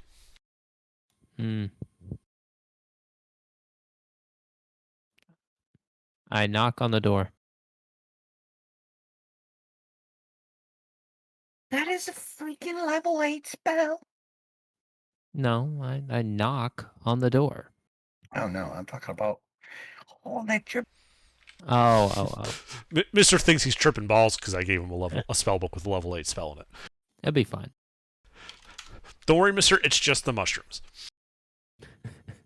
Yeah, I'm I don't use wizards that much, so I've never had a level 8 spell. Yes, you knock on the door. Some time passes. Nothing seems to happen. solid does this door look? It looks to be a wooden door that is rather old. It does not look to be very solid. All right, I look over at these two and I say, "Hey, my knee's giving me some trouble. Why don't one of y'all deal with this?" I open the door. The door's locked. No, it's not. I hit it with a hammer. Roll to hit.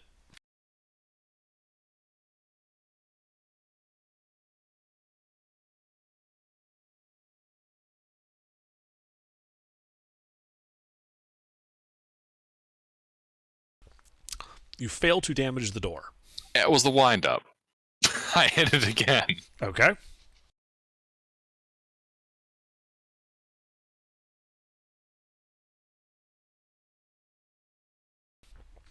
You damage the door. Roll damage.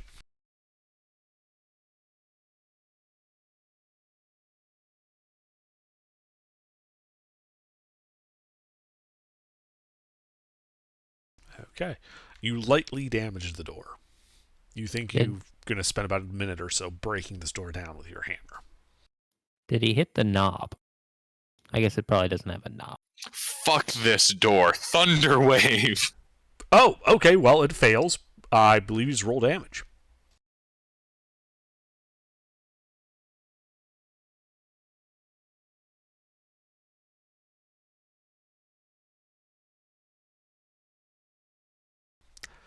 There's a loud boom. The door shatters and explodes inward, flinging flinders of wood all over this glowing purple fungus carpet in this room. These guys in the room south of us are not going to be happy about that. On the southwestern wall, you can see a closed wooden door. In the center of the room, with an actual hoe, you see a skeleton wearing a farmer's hat that had stopped hoeing the mushrooms when you blew the door open and is now looking at you.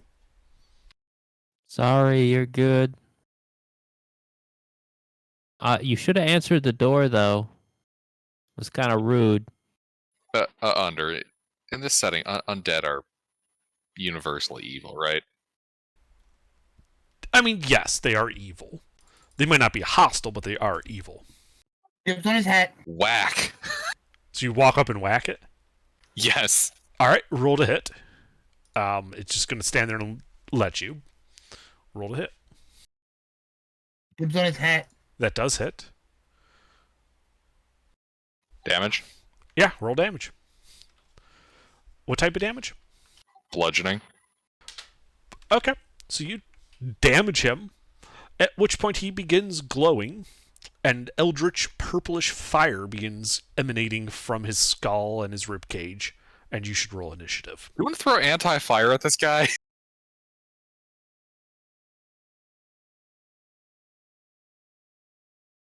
Limited supply, and I do not want to do that.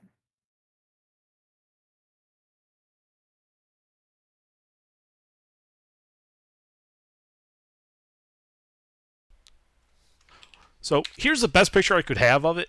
He's not armed with a scimitar. He's got a farming hoe. It's reasonable. Ho, ho, ho.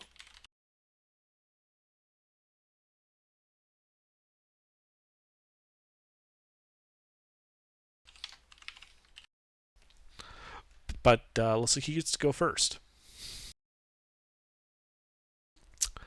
And yeah, he is going to try to whack you with his hoe twice.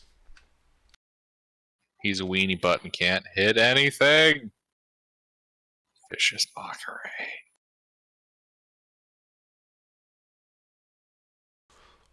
Oh man. That hits twice. So he whacks you for a total of 14 bludgeoning damage.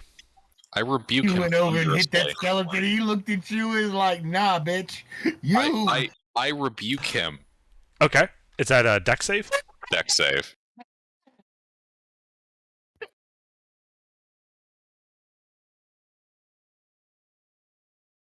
And you can picture that. Just Lucina just marching over there, taking her mace, That whacking the passes for half. skeleton, and the skeleton just looks up at her, and it starts glowing, and it whacks her back. 5 points of thunder damage. You said he passed for half? Yep. Okay. So, yeah, he's injured by that. The 2 points of thunder damage he actually took. Let's see. That is all he can do. Vasco. Okay. Take a big swig of my drink. Grumble the words, "It's too early for this bullshit." Draw my weapon and charge him.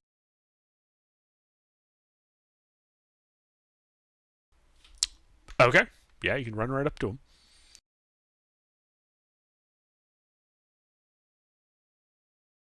Oh, and I'll bonus action do blade song.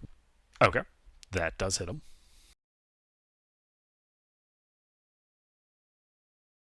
Just waiting on the roll to show up. What type of damage is that?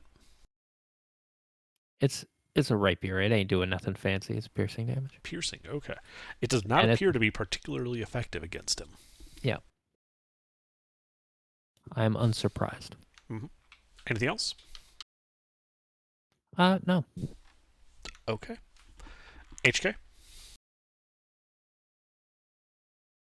Well, I think HK is gonna handle this solution like he handles everything else. He's just gonna blast. Seems reasonable. Roll to hit.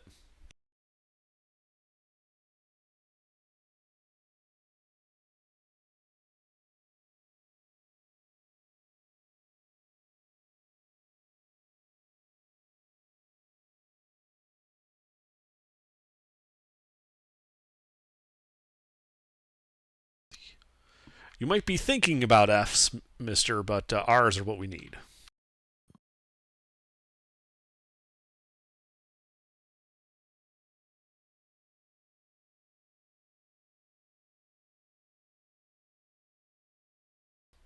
Okay, the 18 hits.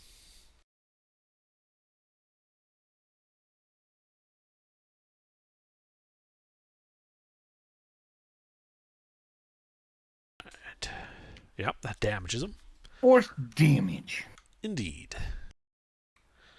Anything else? I am going to cast. Wait, what's the order? I think the thing goes next, right? Yeah. No, Lucina goes next. Never mind. I'm done. All right, Lucina. I was going to cast Sanctuary, but Lucina goes. All right.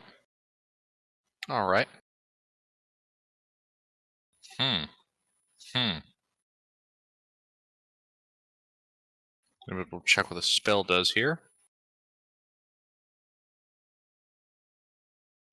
Okie dokie.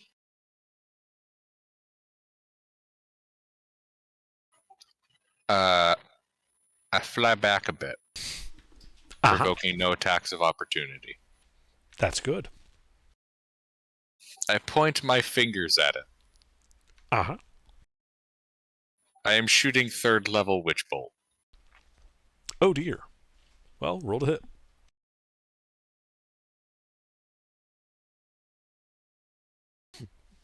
That will hit.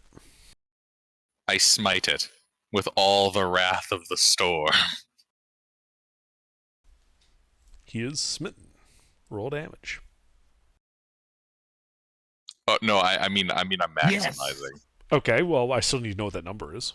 Oh, 36 lightning. All right, well, that utterly destroys him. How much overkill was that under? 4. Oh, okay. Why would I cut out the I hate the internet sometimes. I'm kind of picturing the skeleton flashing like it was still inside of a body. The body flashes around the skeleton, and then it's just blown to pieces. Yep. Yeah, well, you guys are out of initiative. You utterly destroyed the skeleton. Good. Can we Why? Like why, though? Why what?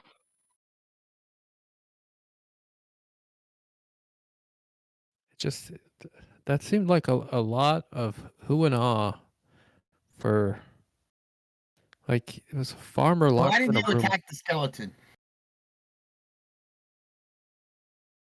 Oh, Yeah, I he attacked the had a hoe. skeleton. First of all, undead, fundamentally evil. Second, it's cultivating whatever kind of weird fungus they're growing around here. Might be best to deny them their undead assets. You know, that way they can't keep farming the dangerous mushrooms that have been kicking our butts.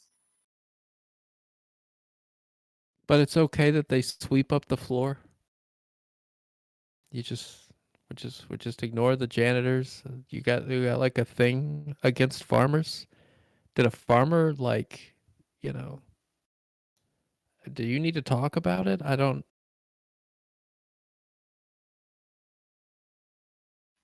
What? Show us on the doll where the farmer hurt you.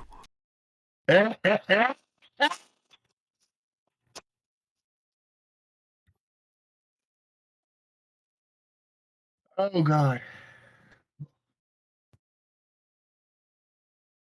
All right, let's carry on after we abuse this poor farmer who's just trying to make a living. Living.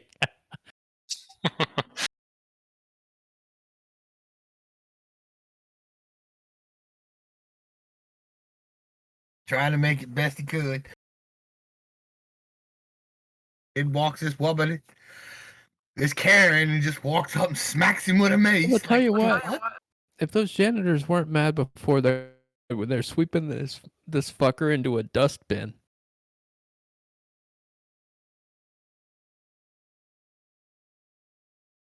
I don't think they're gonna like that.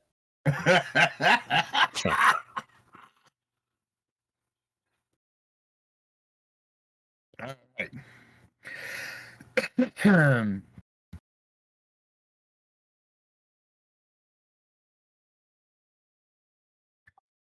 Proceed.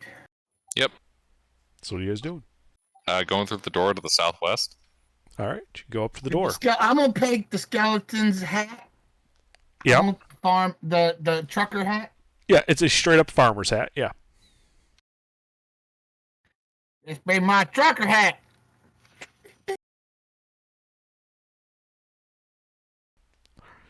The door to leave the room is locked.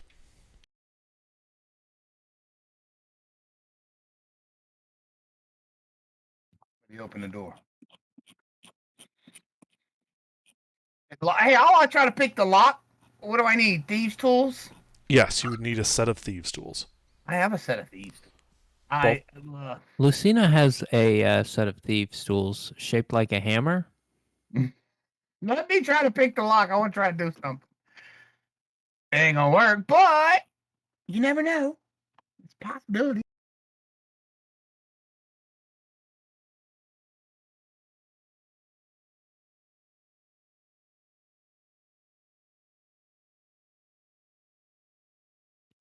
I have no idea how to pick a lock.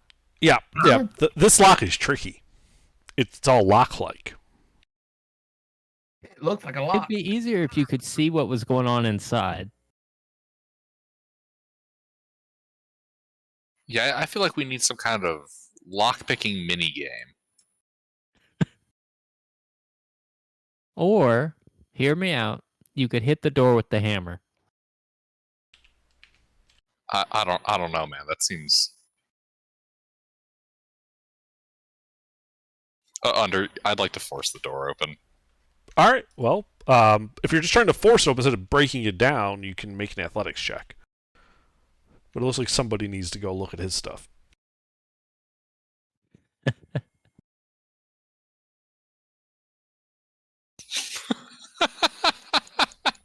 The door resists your attempts to open it. Fuck this door, thunder wave. All right. Well, roll damage.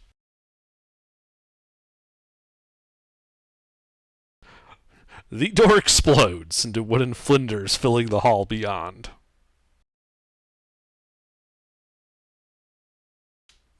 This I have I have spent 2 first-level spells for fighting doors and a third to destroy a skeleton.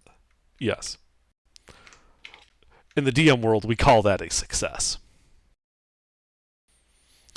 But it reveals a 10-foot wide corridor going straight south, 25 feet before widening out into a wider room. Carvings are evident on the granite blocks past the corridor stage of things, though at your oblique angle it is hard to see what they are.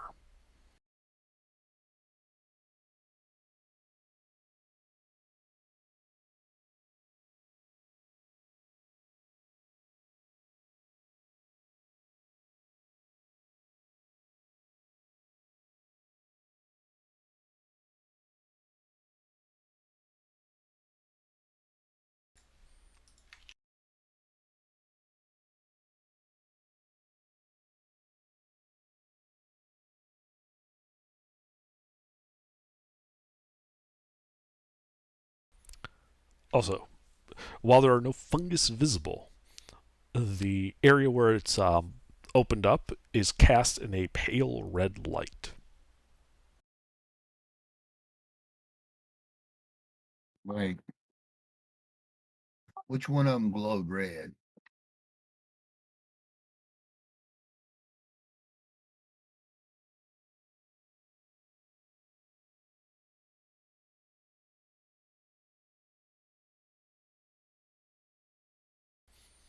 So what do you guys do?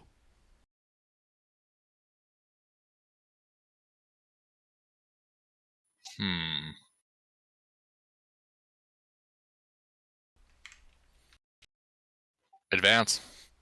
Alright, you advance, revealing a much larger room with a round-backed area. Dragon-carved granite blocks line the chamber's walls and ceilings, though many are crumbled and broken, leaving stony debris on the floor. A huge marble statue of a rearing dragon stands in the curve of the western wall. The eye sockets of the dragon are empty, but a red glow lingers there, providing faint reddish light throughout the chamber. The radiance casts an inky shadow behind the statue's wide wings. A 5-foot diameter circular tile of dark stone is set in the floor in front of the dragon statue. Runes are carved around the circular tile's inner edge.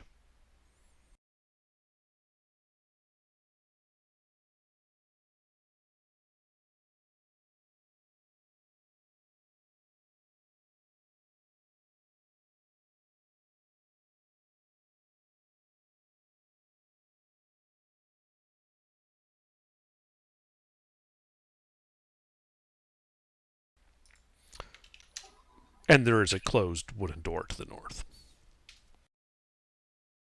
Oh, why didn't you leave?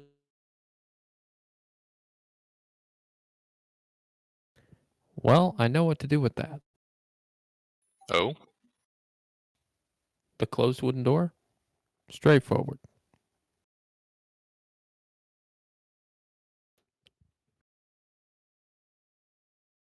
Alright.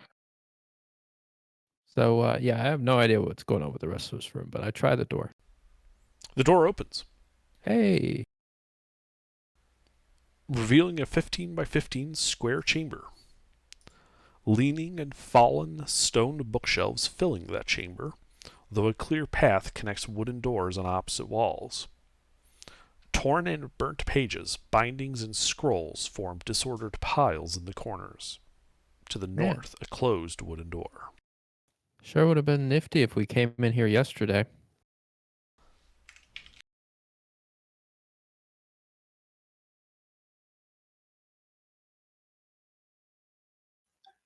Do we want to tamper with the dragon?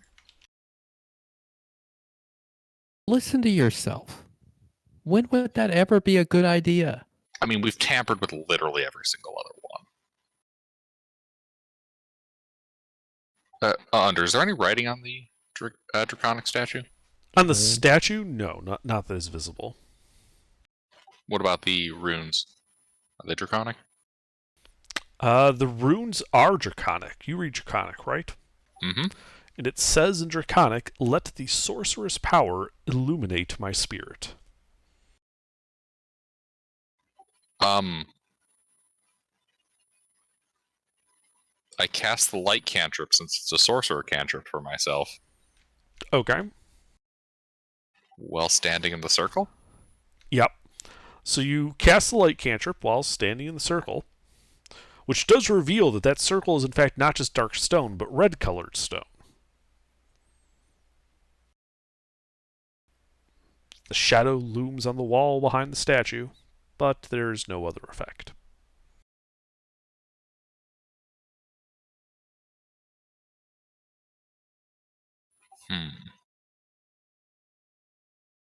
Yes.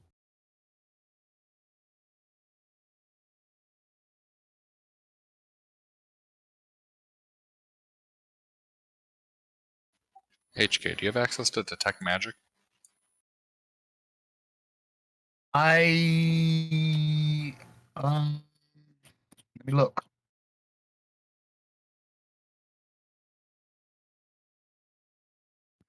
Yes, I do know the ritual detect magic. It's not one of my prepared spells.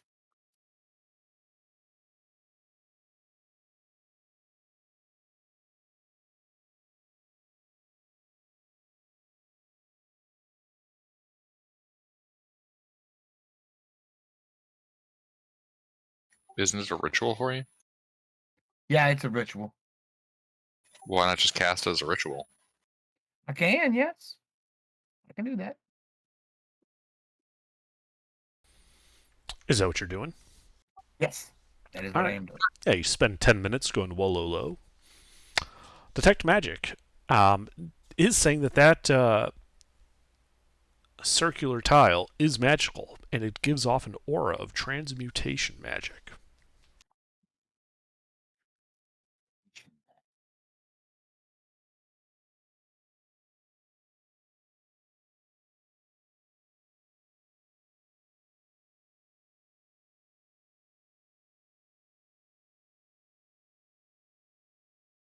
So do we push the statue on top of it, or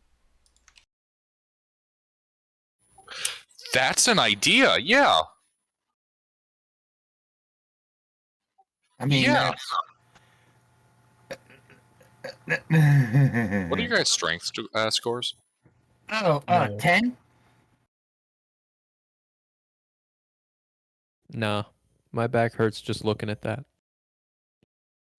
Alrighty, let me see what I got here. I mean, I can push, drag, lift 390. HK, help me out with this. I'll use enhance ability strength Okay. to if HK could assist me, push the statue onto the rune. All right. I need then athletics checks from the two of you. Athletics. Okay, that is that. To be clear, while they're doing this, you are in the room with them, Vasco? I mean, yeah. Okay. Unfortunately.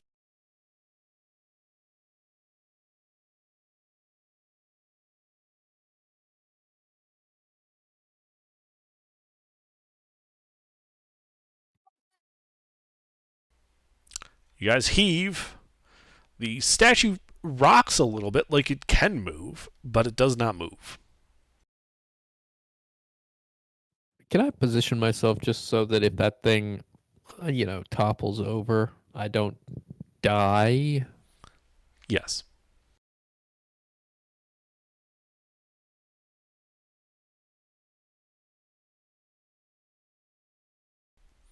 It is interesting, though, as they do jostle the statue a bit, Vasco. Like, the other two can't see it, but you do see it. In that the shadow being cast on the wall by the statue doesn't change when the statue moves a little bit from that. I don't say nothing. Okay. I mean, there's nothing to stop HK and Lucina from trying again. Yeah. All right, then I need more strength athletics checks from the two of you.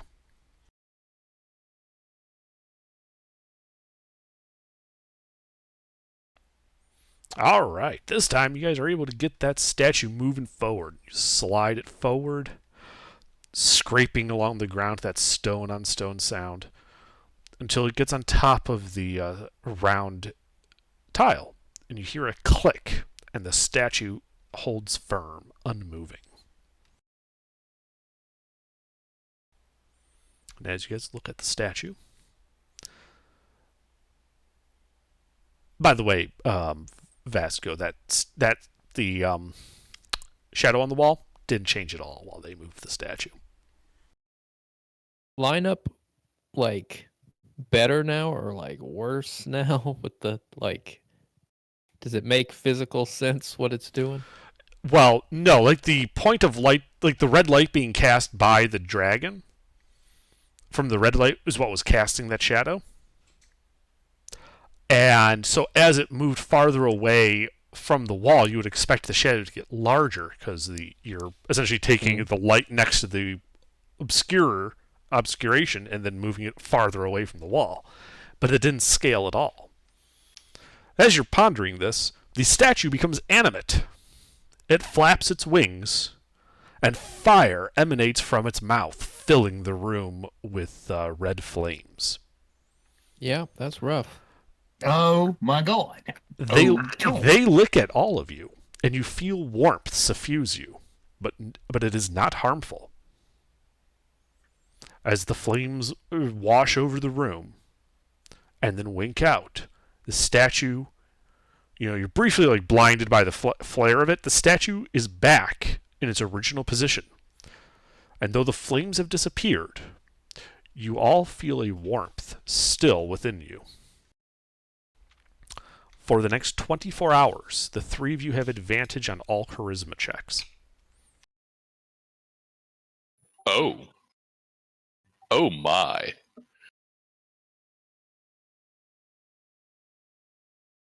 Well, let's head north.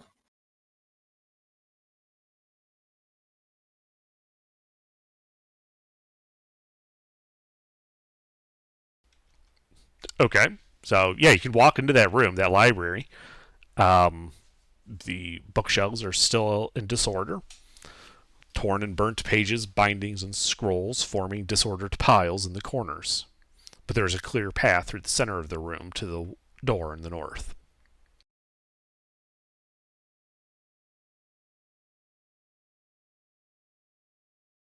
Alrighty. Gonna check that out. It's a closed wooden door.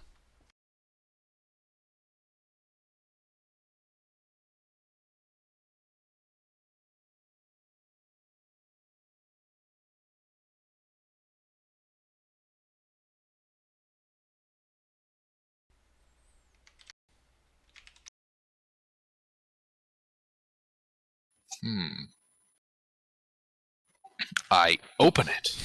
Aha! You open it, revealing a 10-foot wide hallway, going 10 feet to the north, where it turns to the east, and you can see the start of a steep set of stairs heading down. I keep having connection issues.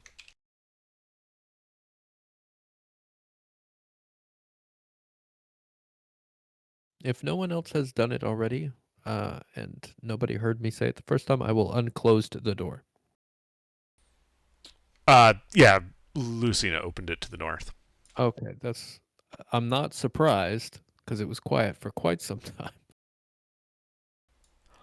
Yeah, no, he opened it. And you see the set of stairs heading steeply down to the right.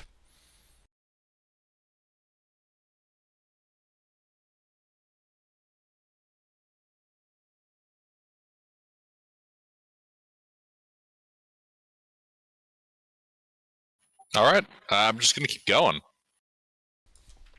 All right. I'm doing the classic Gilbert move of advance into my imminent death. All right. Sounds good.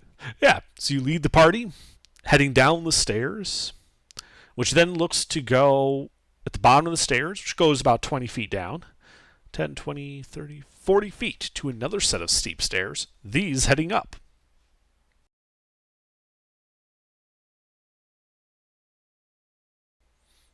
as you go forward and walk up those stairs, revealing a 10-foot wide corridor, going 40 feet to the east before turning to the south.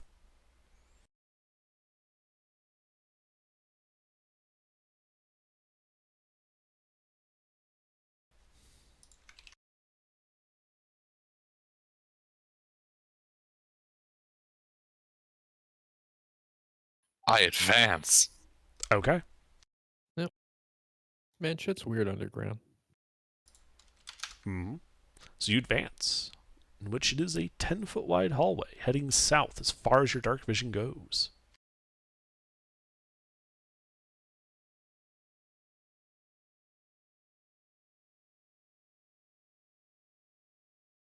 Alrighty.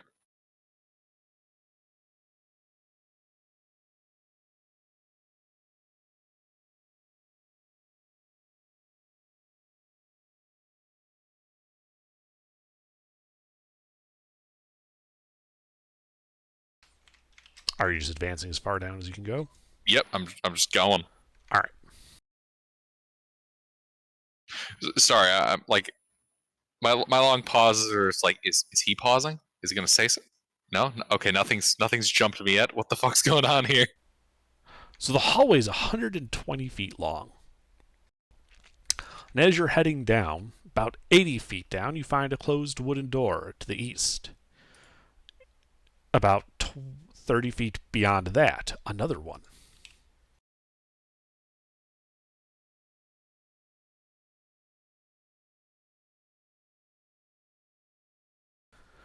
Well, I didn't know if you wanted to do anything like check for traps or whatnot before walking down the long, straight corridor. No, it's fine. I am checking for traps. Yeah, with our faces. Okay. So you want the door on the left or the door on the right? I propose the first door first. Mm.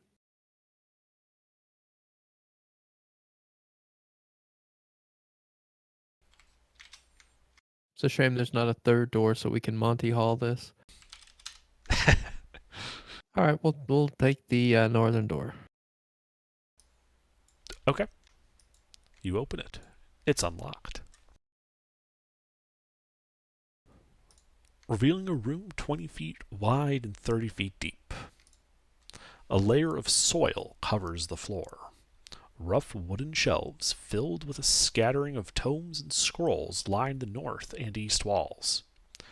A rough-hewn desk stands in the center of the chamber. Fungus on the ceiling provides light. And several small bushes and pale saplings grow in the soil. So books and scrolls. I'd like to start reading them. Mm-hmm. Hang on.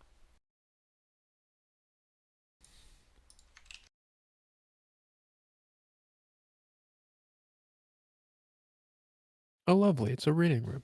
Yes. Oh, and there's a door to the south. Sorry. All I right. wonder where it could go. What's in this room? It's as I described.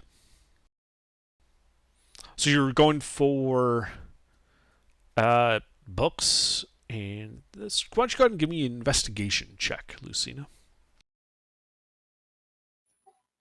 B, please. Investigation. Investigation. This is not a Septimus. Yeah. As you're looking, there is one tome that catches your eye. It's because it's titled in Draconic, and it's labeled Treasures of the Fire Lords. Yes, read I do. Most of the other books appear to be almanacs and the like. So you Can pick I search the books? in a Under- second. He went robot. Okay. I said most of the other books appear to be various almanacs and things like of that nature.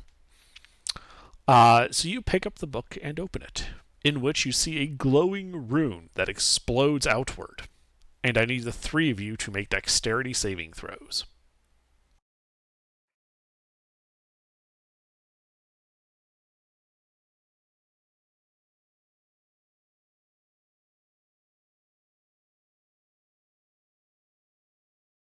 Ah, yes, a save equal to my investigation. All right. HK, that's I don't know what that is, but that's not the roll I asked for. It's a 16. It's a 16. It's a 16. Ah, okay. 16. Yeah. I meant to do. Yeah, I got mostly- you. I got you. Yeah. So 16 and a 14, those pass, which means you will take half damage. Lucina failed this and takes all of it. As she should. Of 17 cold damage, as now a layer of frost coats everything in this room. Yes. The book is utterly destroyed.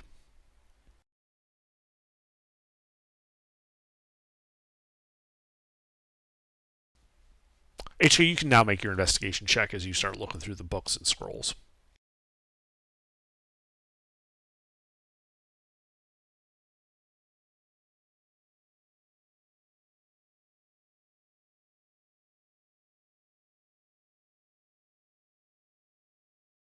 Don't find anything because of the layer of ice. You do notice some of the scrolls that got dislodged seem to be spell scrolls. One of entangle, another of protection from poison. Just warn us before you open anything else so we can step out of the room. Hmm. I believe I will give the scrolls to Lucina.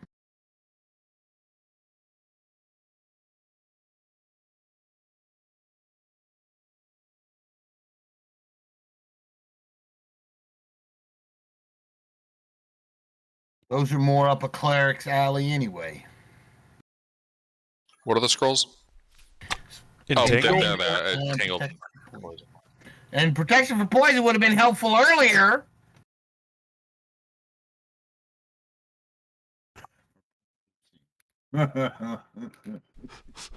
You mean it's almost like the boss of this place keeps a scroll to protect him from the things he's experimenting on. Is there anything that any kind of almanac that labels the what the experiments are? No, these are like seasonal records of growth, precipitation, harvest, and similar such notes for the surrounding land covering the past dozen years or so. Oh, how'd they do? Average. Let's take a rest. Just a short one. It'll also let me get back my my channel divinity. Unfortunately, I actually kind of need a long rest. You don't have any hit dice? No, not Barrett. Why do you not have I- hit dice? This is I what I'm need gonna do. I need a long I'm rest. gonna cast 4. No, he's talking about AGR. Yeah. AGR, can you hang on for like 10 minutes? Sure. Okay. I am gonna cast 4 cure wounds on you, first level, and then we can take a short rest and I'll get them back. Wait, AJR, are you saying that you need a long rest, or Yes, yes, that's that what he's was the talking joke. about. He's saying That he gets was to the go to joke. sleep. Yeah, AGR just flew over both of their heads. Don't worry about it. I'm thinking like we just started the adventure. He hasn't used any spells or Yeah, what the Gilbert- fuck is he talking about? Gilbert, that whooshing sound is the joke. I caught it down. Now we catch up. All right. So what? You guys are just waiting here for an hour? Yeah, we're gonna take a Yeah. short rest. Yeah, Okay. there's good places. Pause Yeah. if you want. The next place actually would be better because I know where you guys are going to go, Okay. and it would make sense. At least this way, you guys have a little bit of a preview. So yeah, so you guys wait an hour. Nothing happens. You guys have a short rest. Neat. And then we immediately turn around and go the opposite direction and don't go through either of the two obvious doors. No, let's open the door to the south and go in that room. Okay, I'm good. I've got all my hit points back. Oh, wait, no, I don't. Hold on. There we go.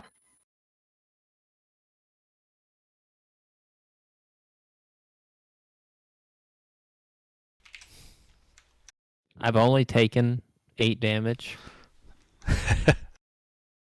I used 1 hit die, got it all back. Nice. All right. And so you guys are opening that southern doorway?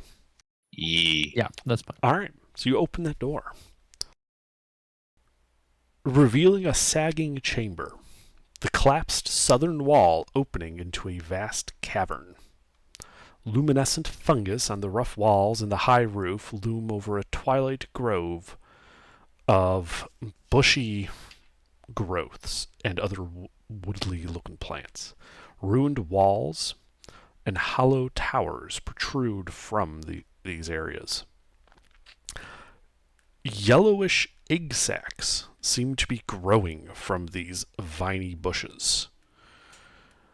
And you can see inside of them what looks to be nascent forms of the various fey creatures you have been fighting this entire time.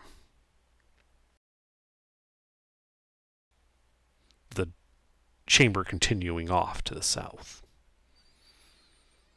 You hear cackling in the air. This place owned by a giant plant? And That's that's been where we will growing call it for its the own evening. workers? That has been growing its Right. own workers? The fuck? We're fighting a giant tree by Thor.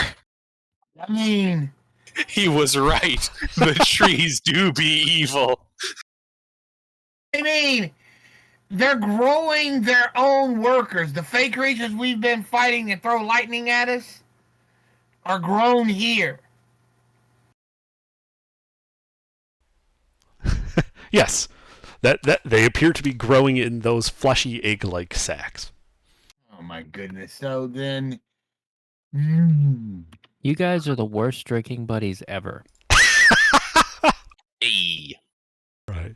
Let me get you your XP, then we can, because we're going to call it here.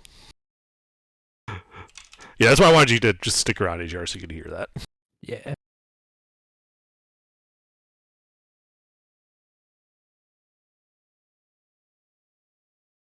Under being at camp and then coming back through the weapons room, can I have picked up a shield somewhere? I'll be right back, guys. Thank Ooh. Worst drinking buddies ever, huh?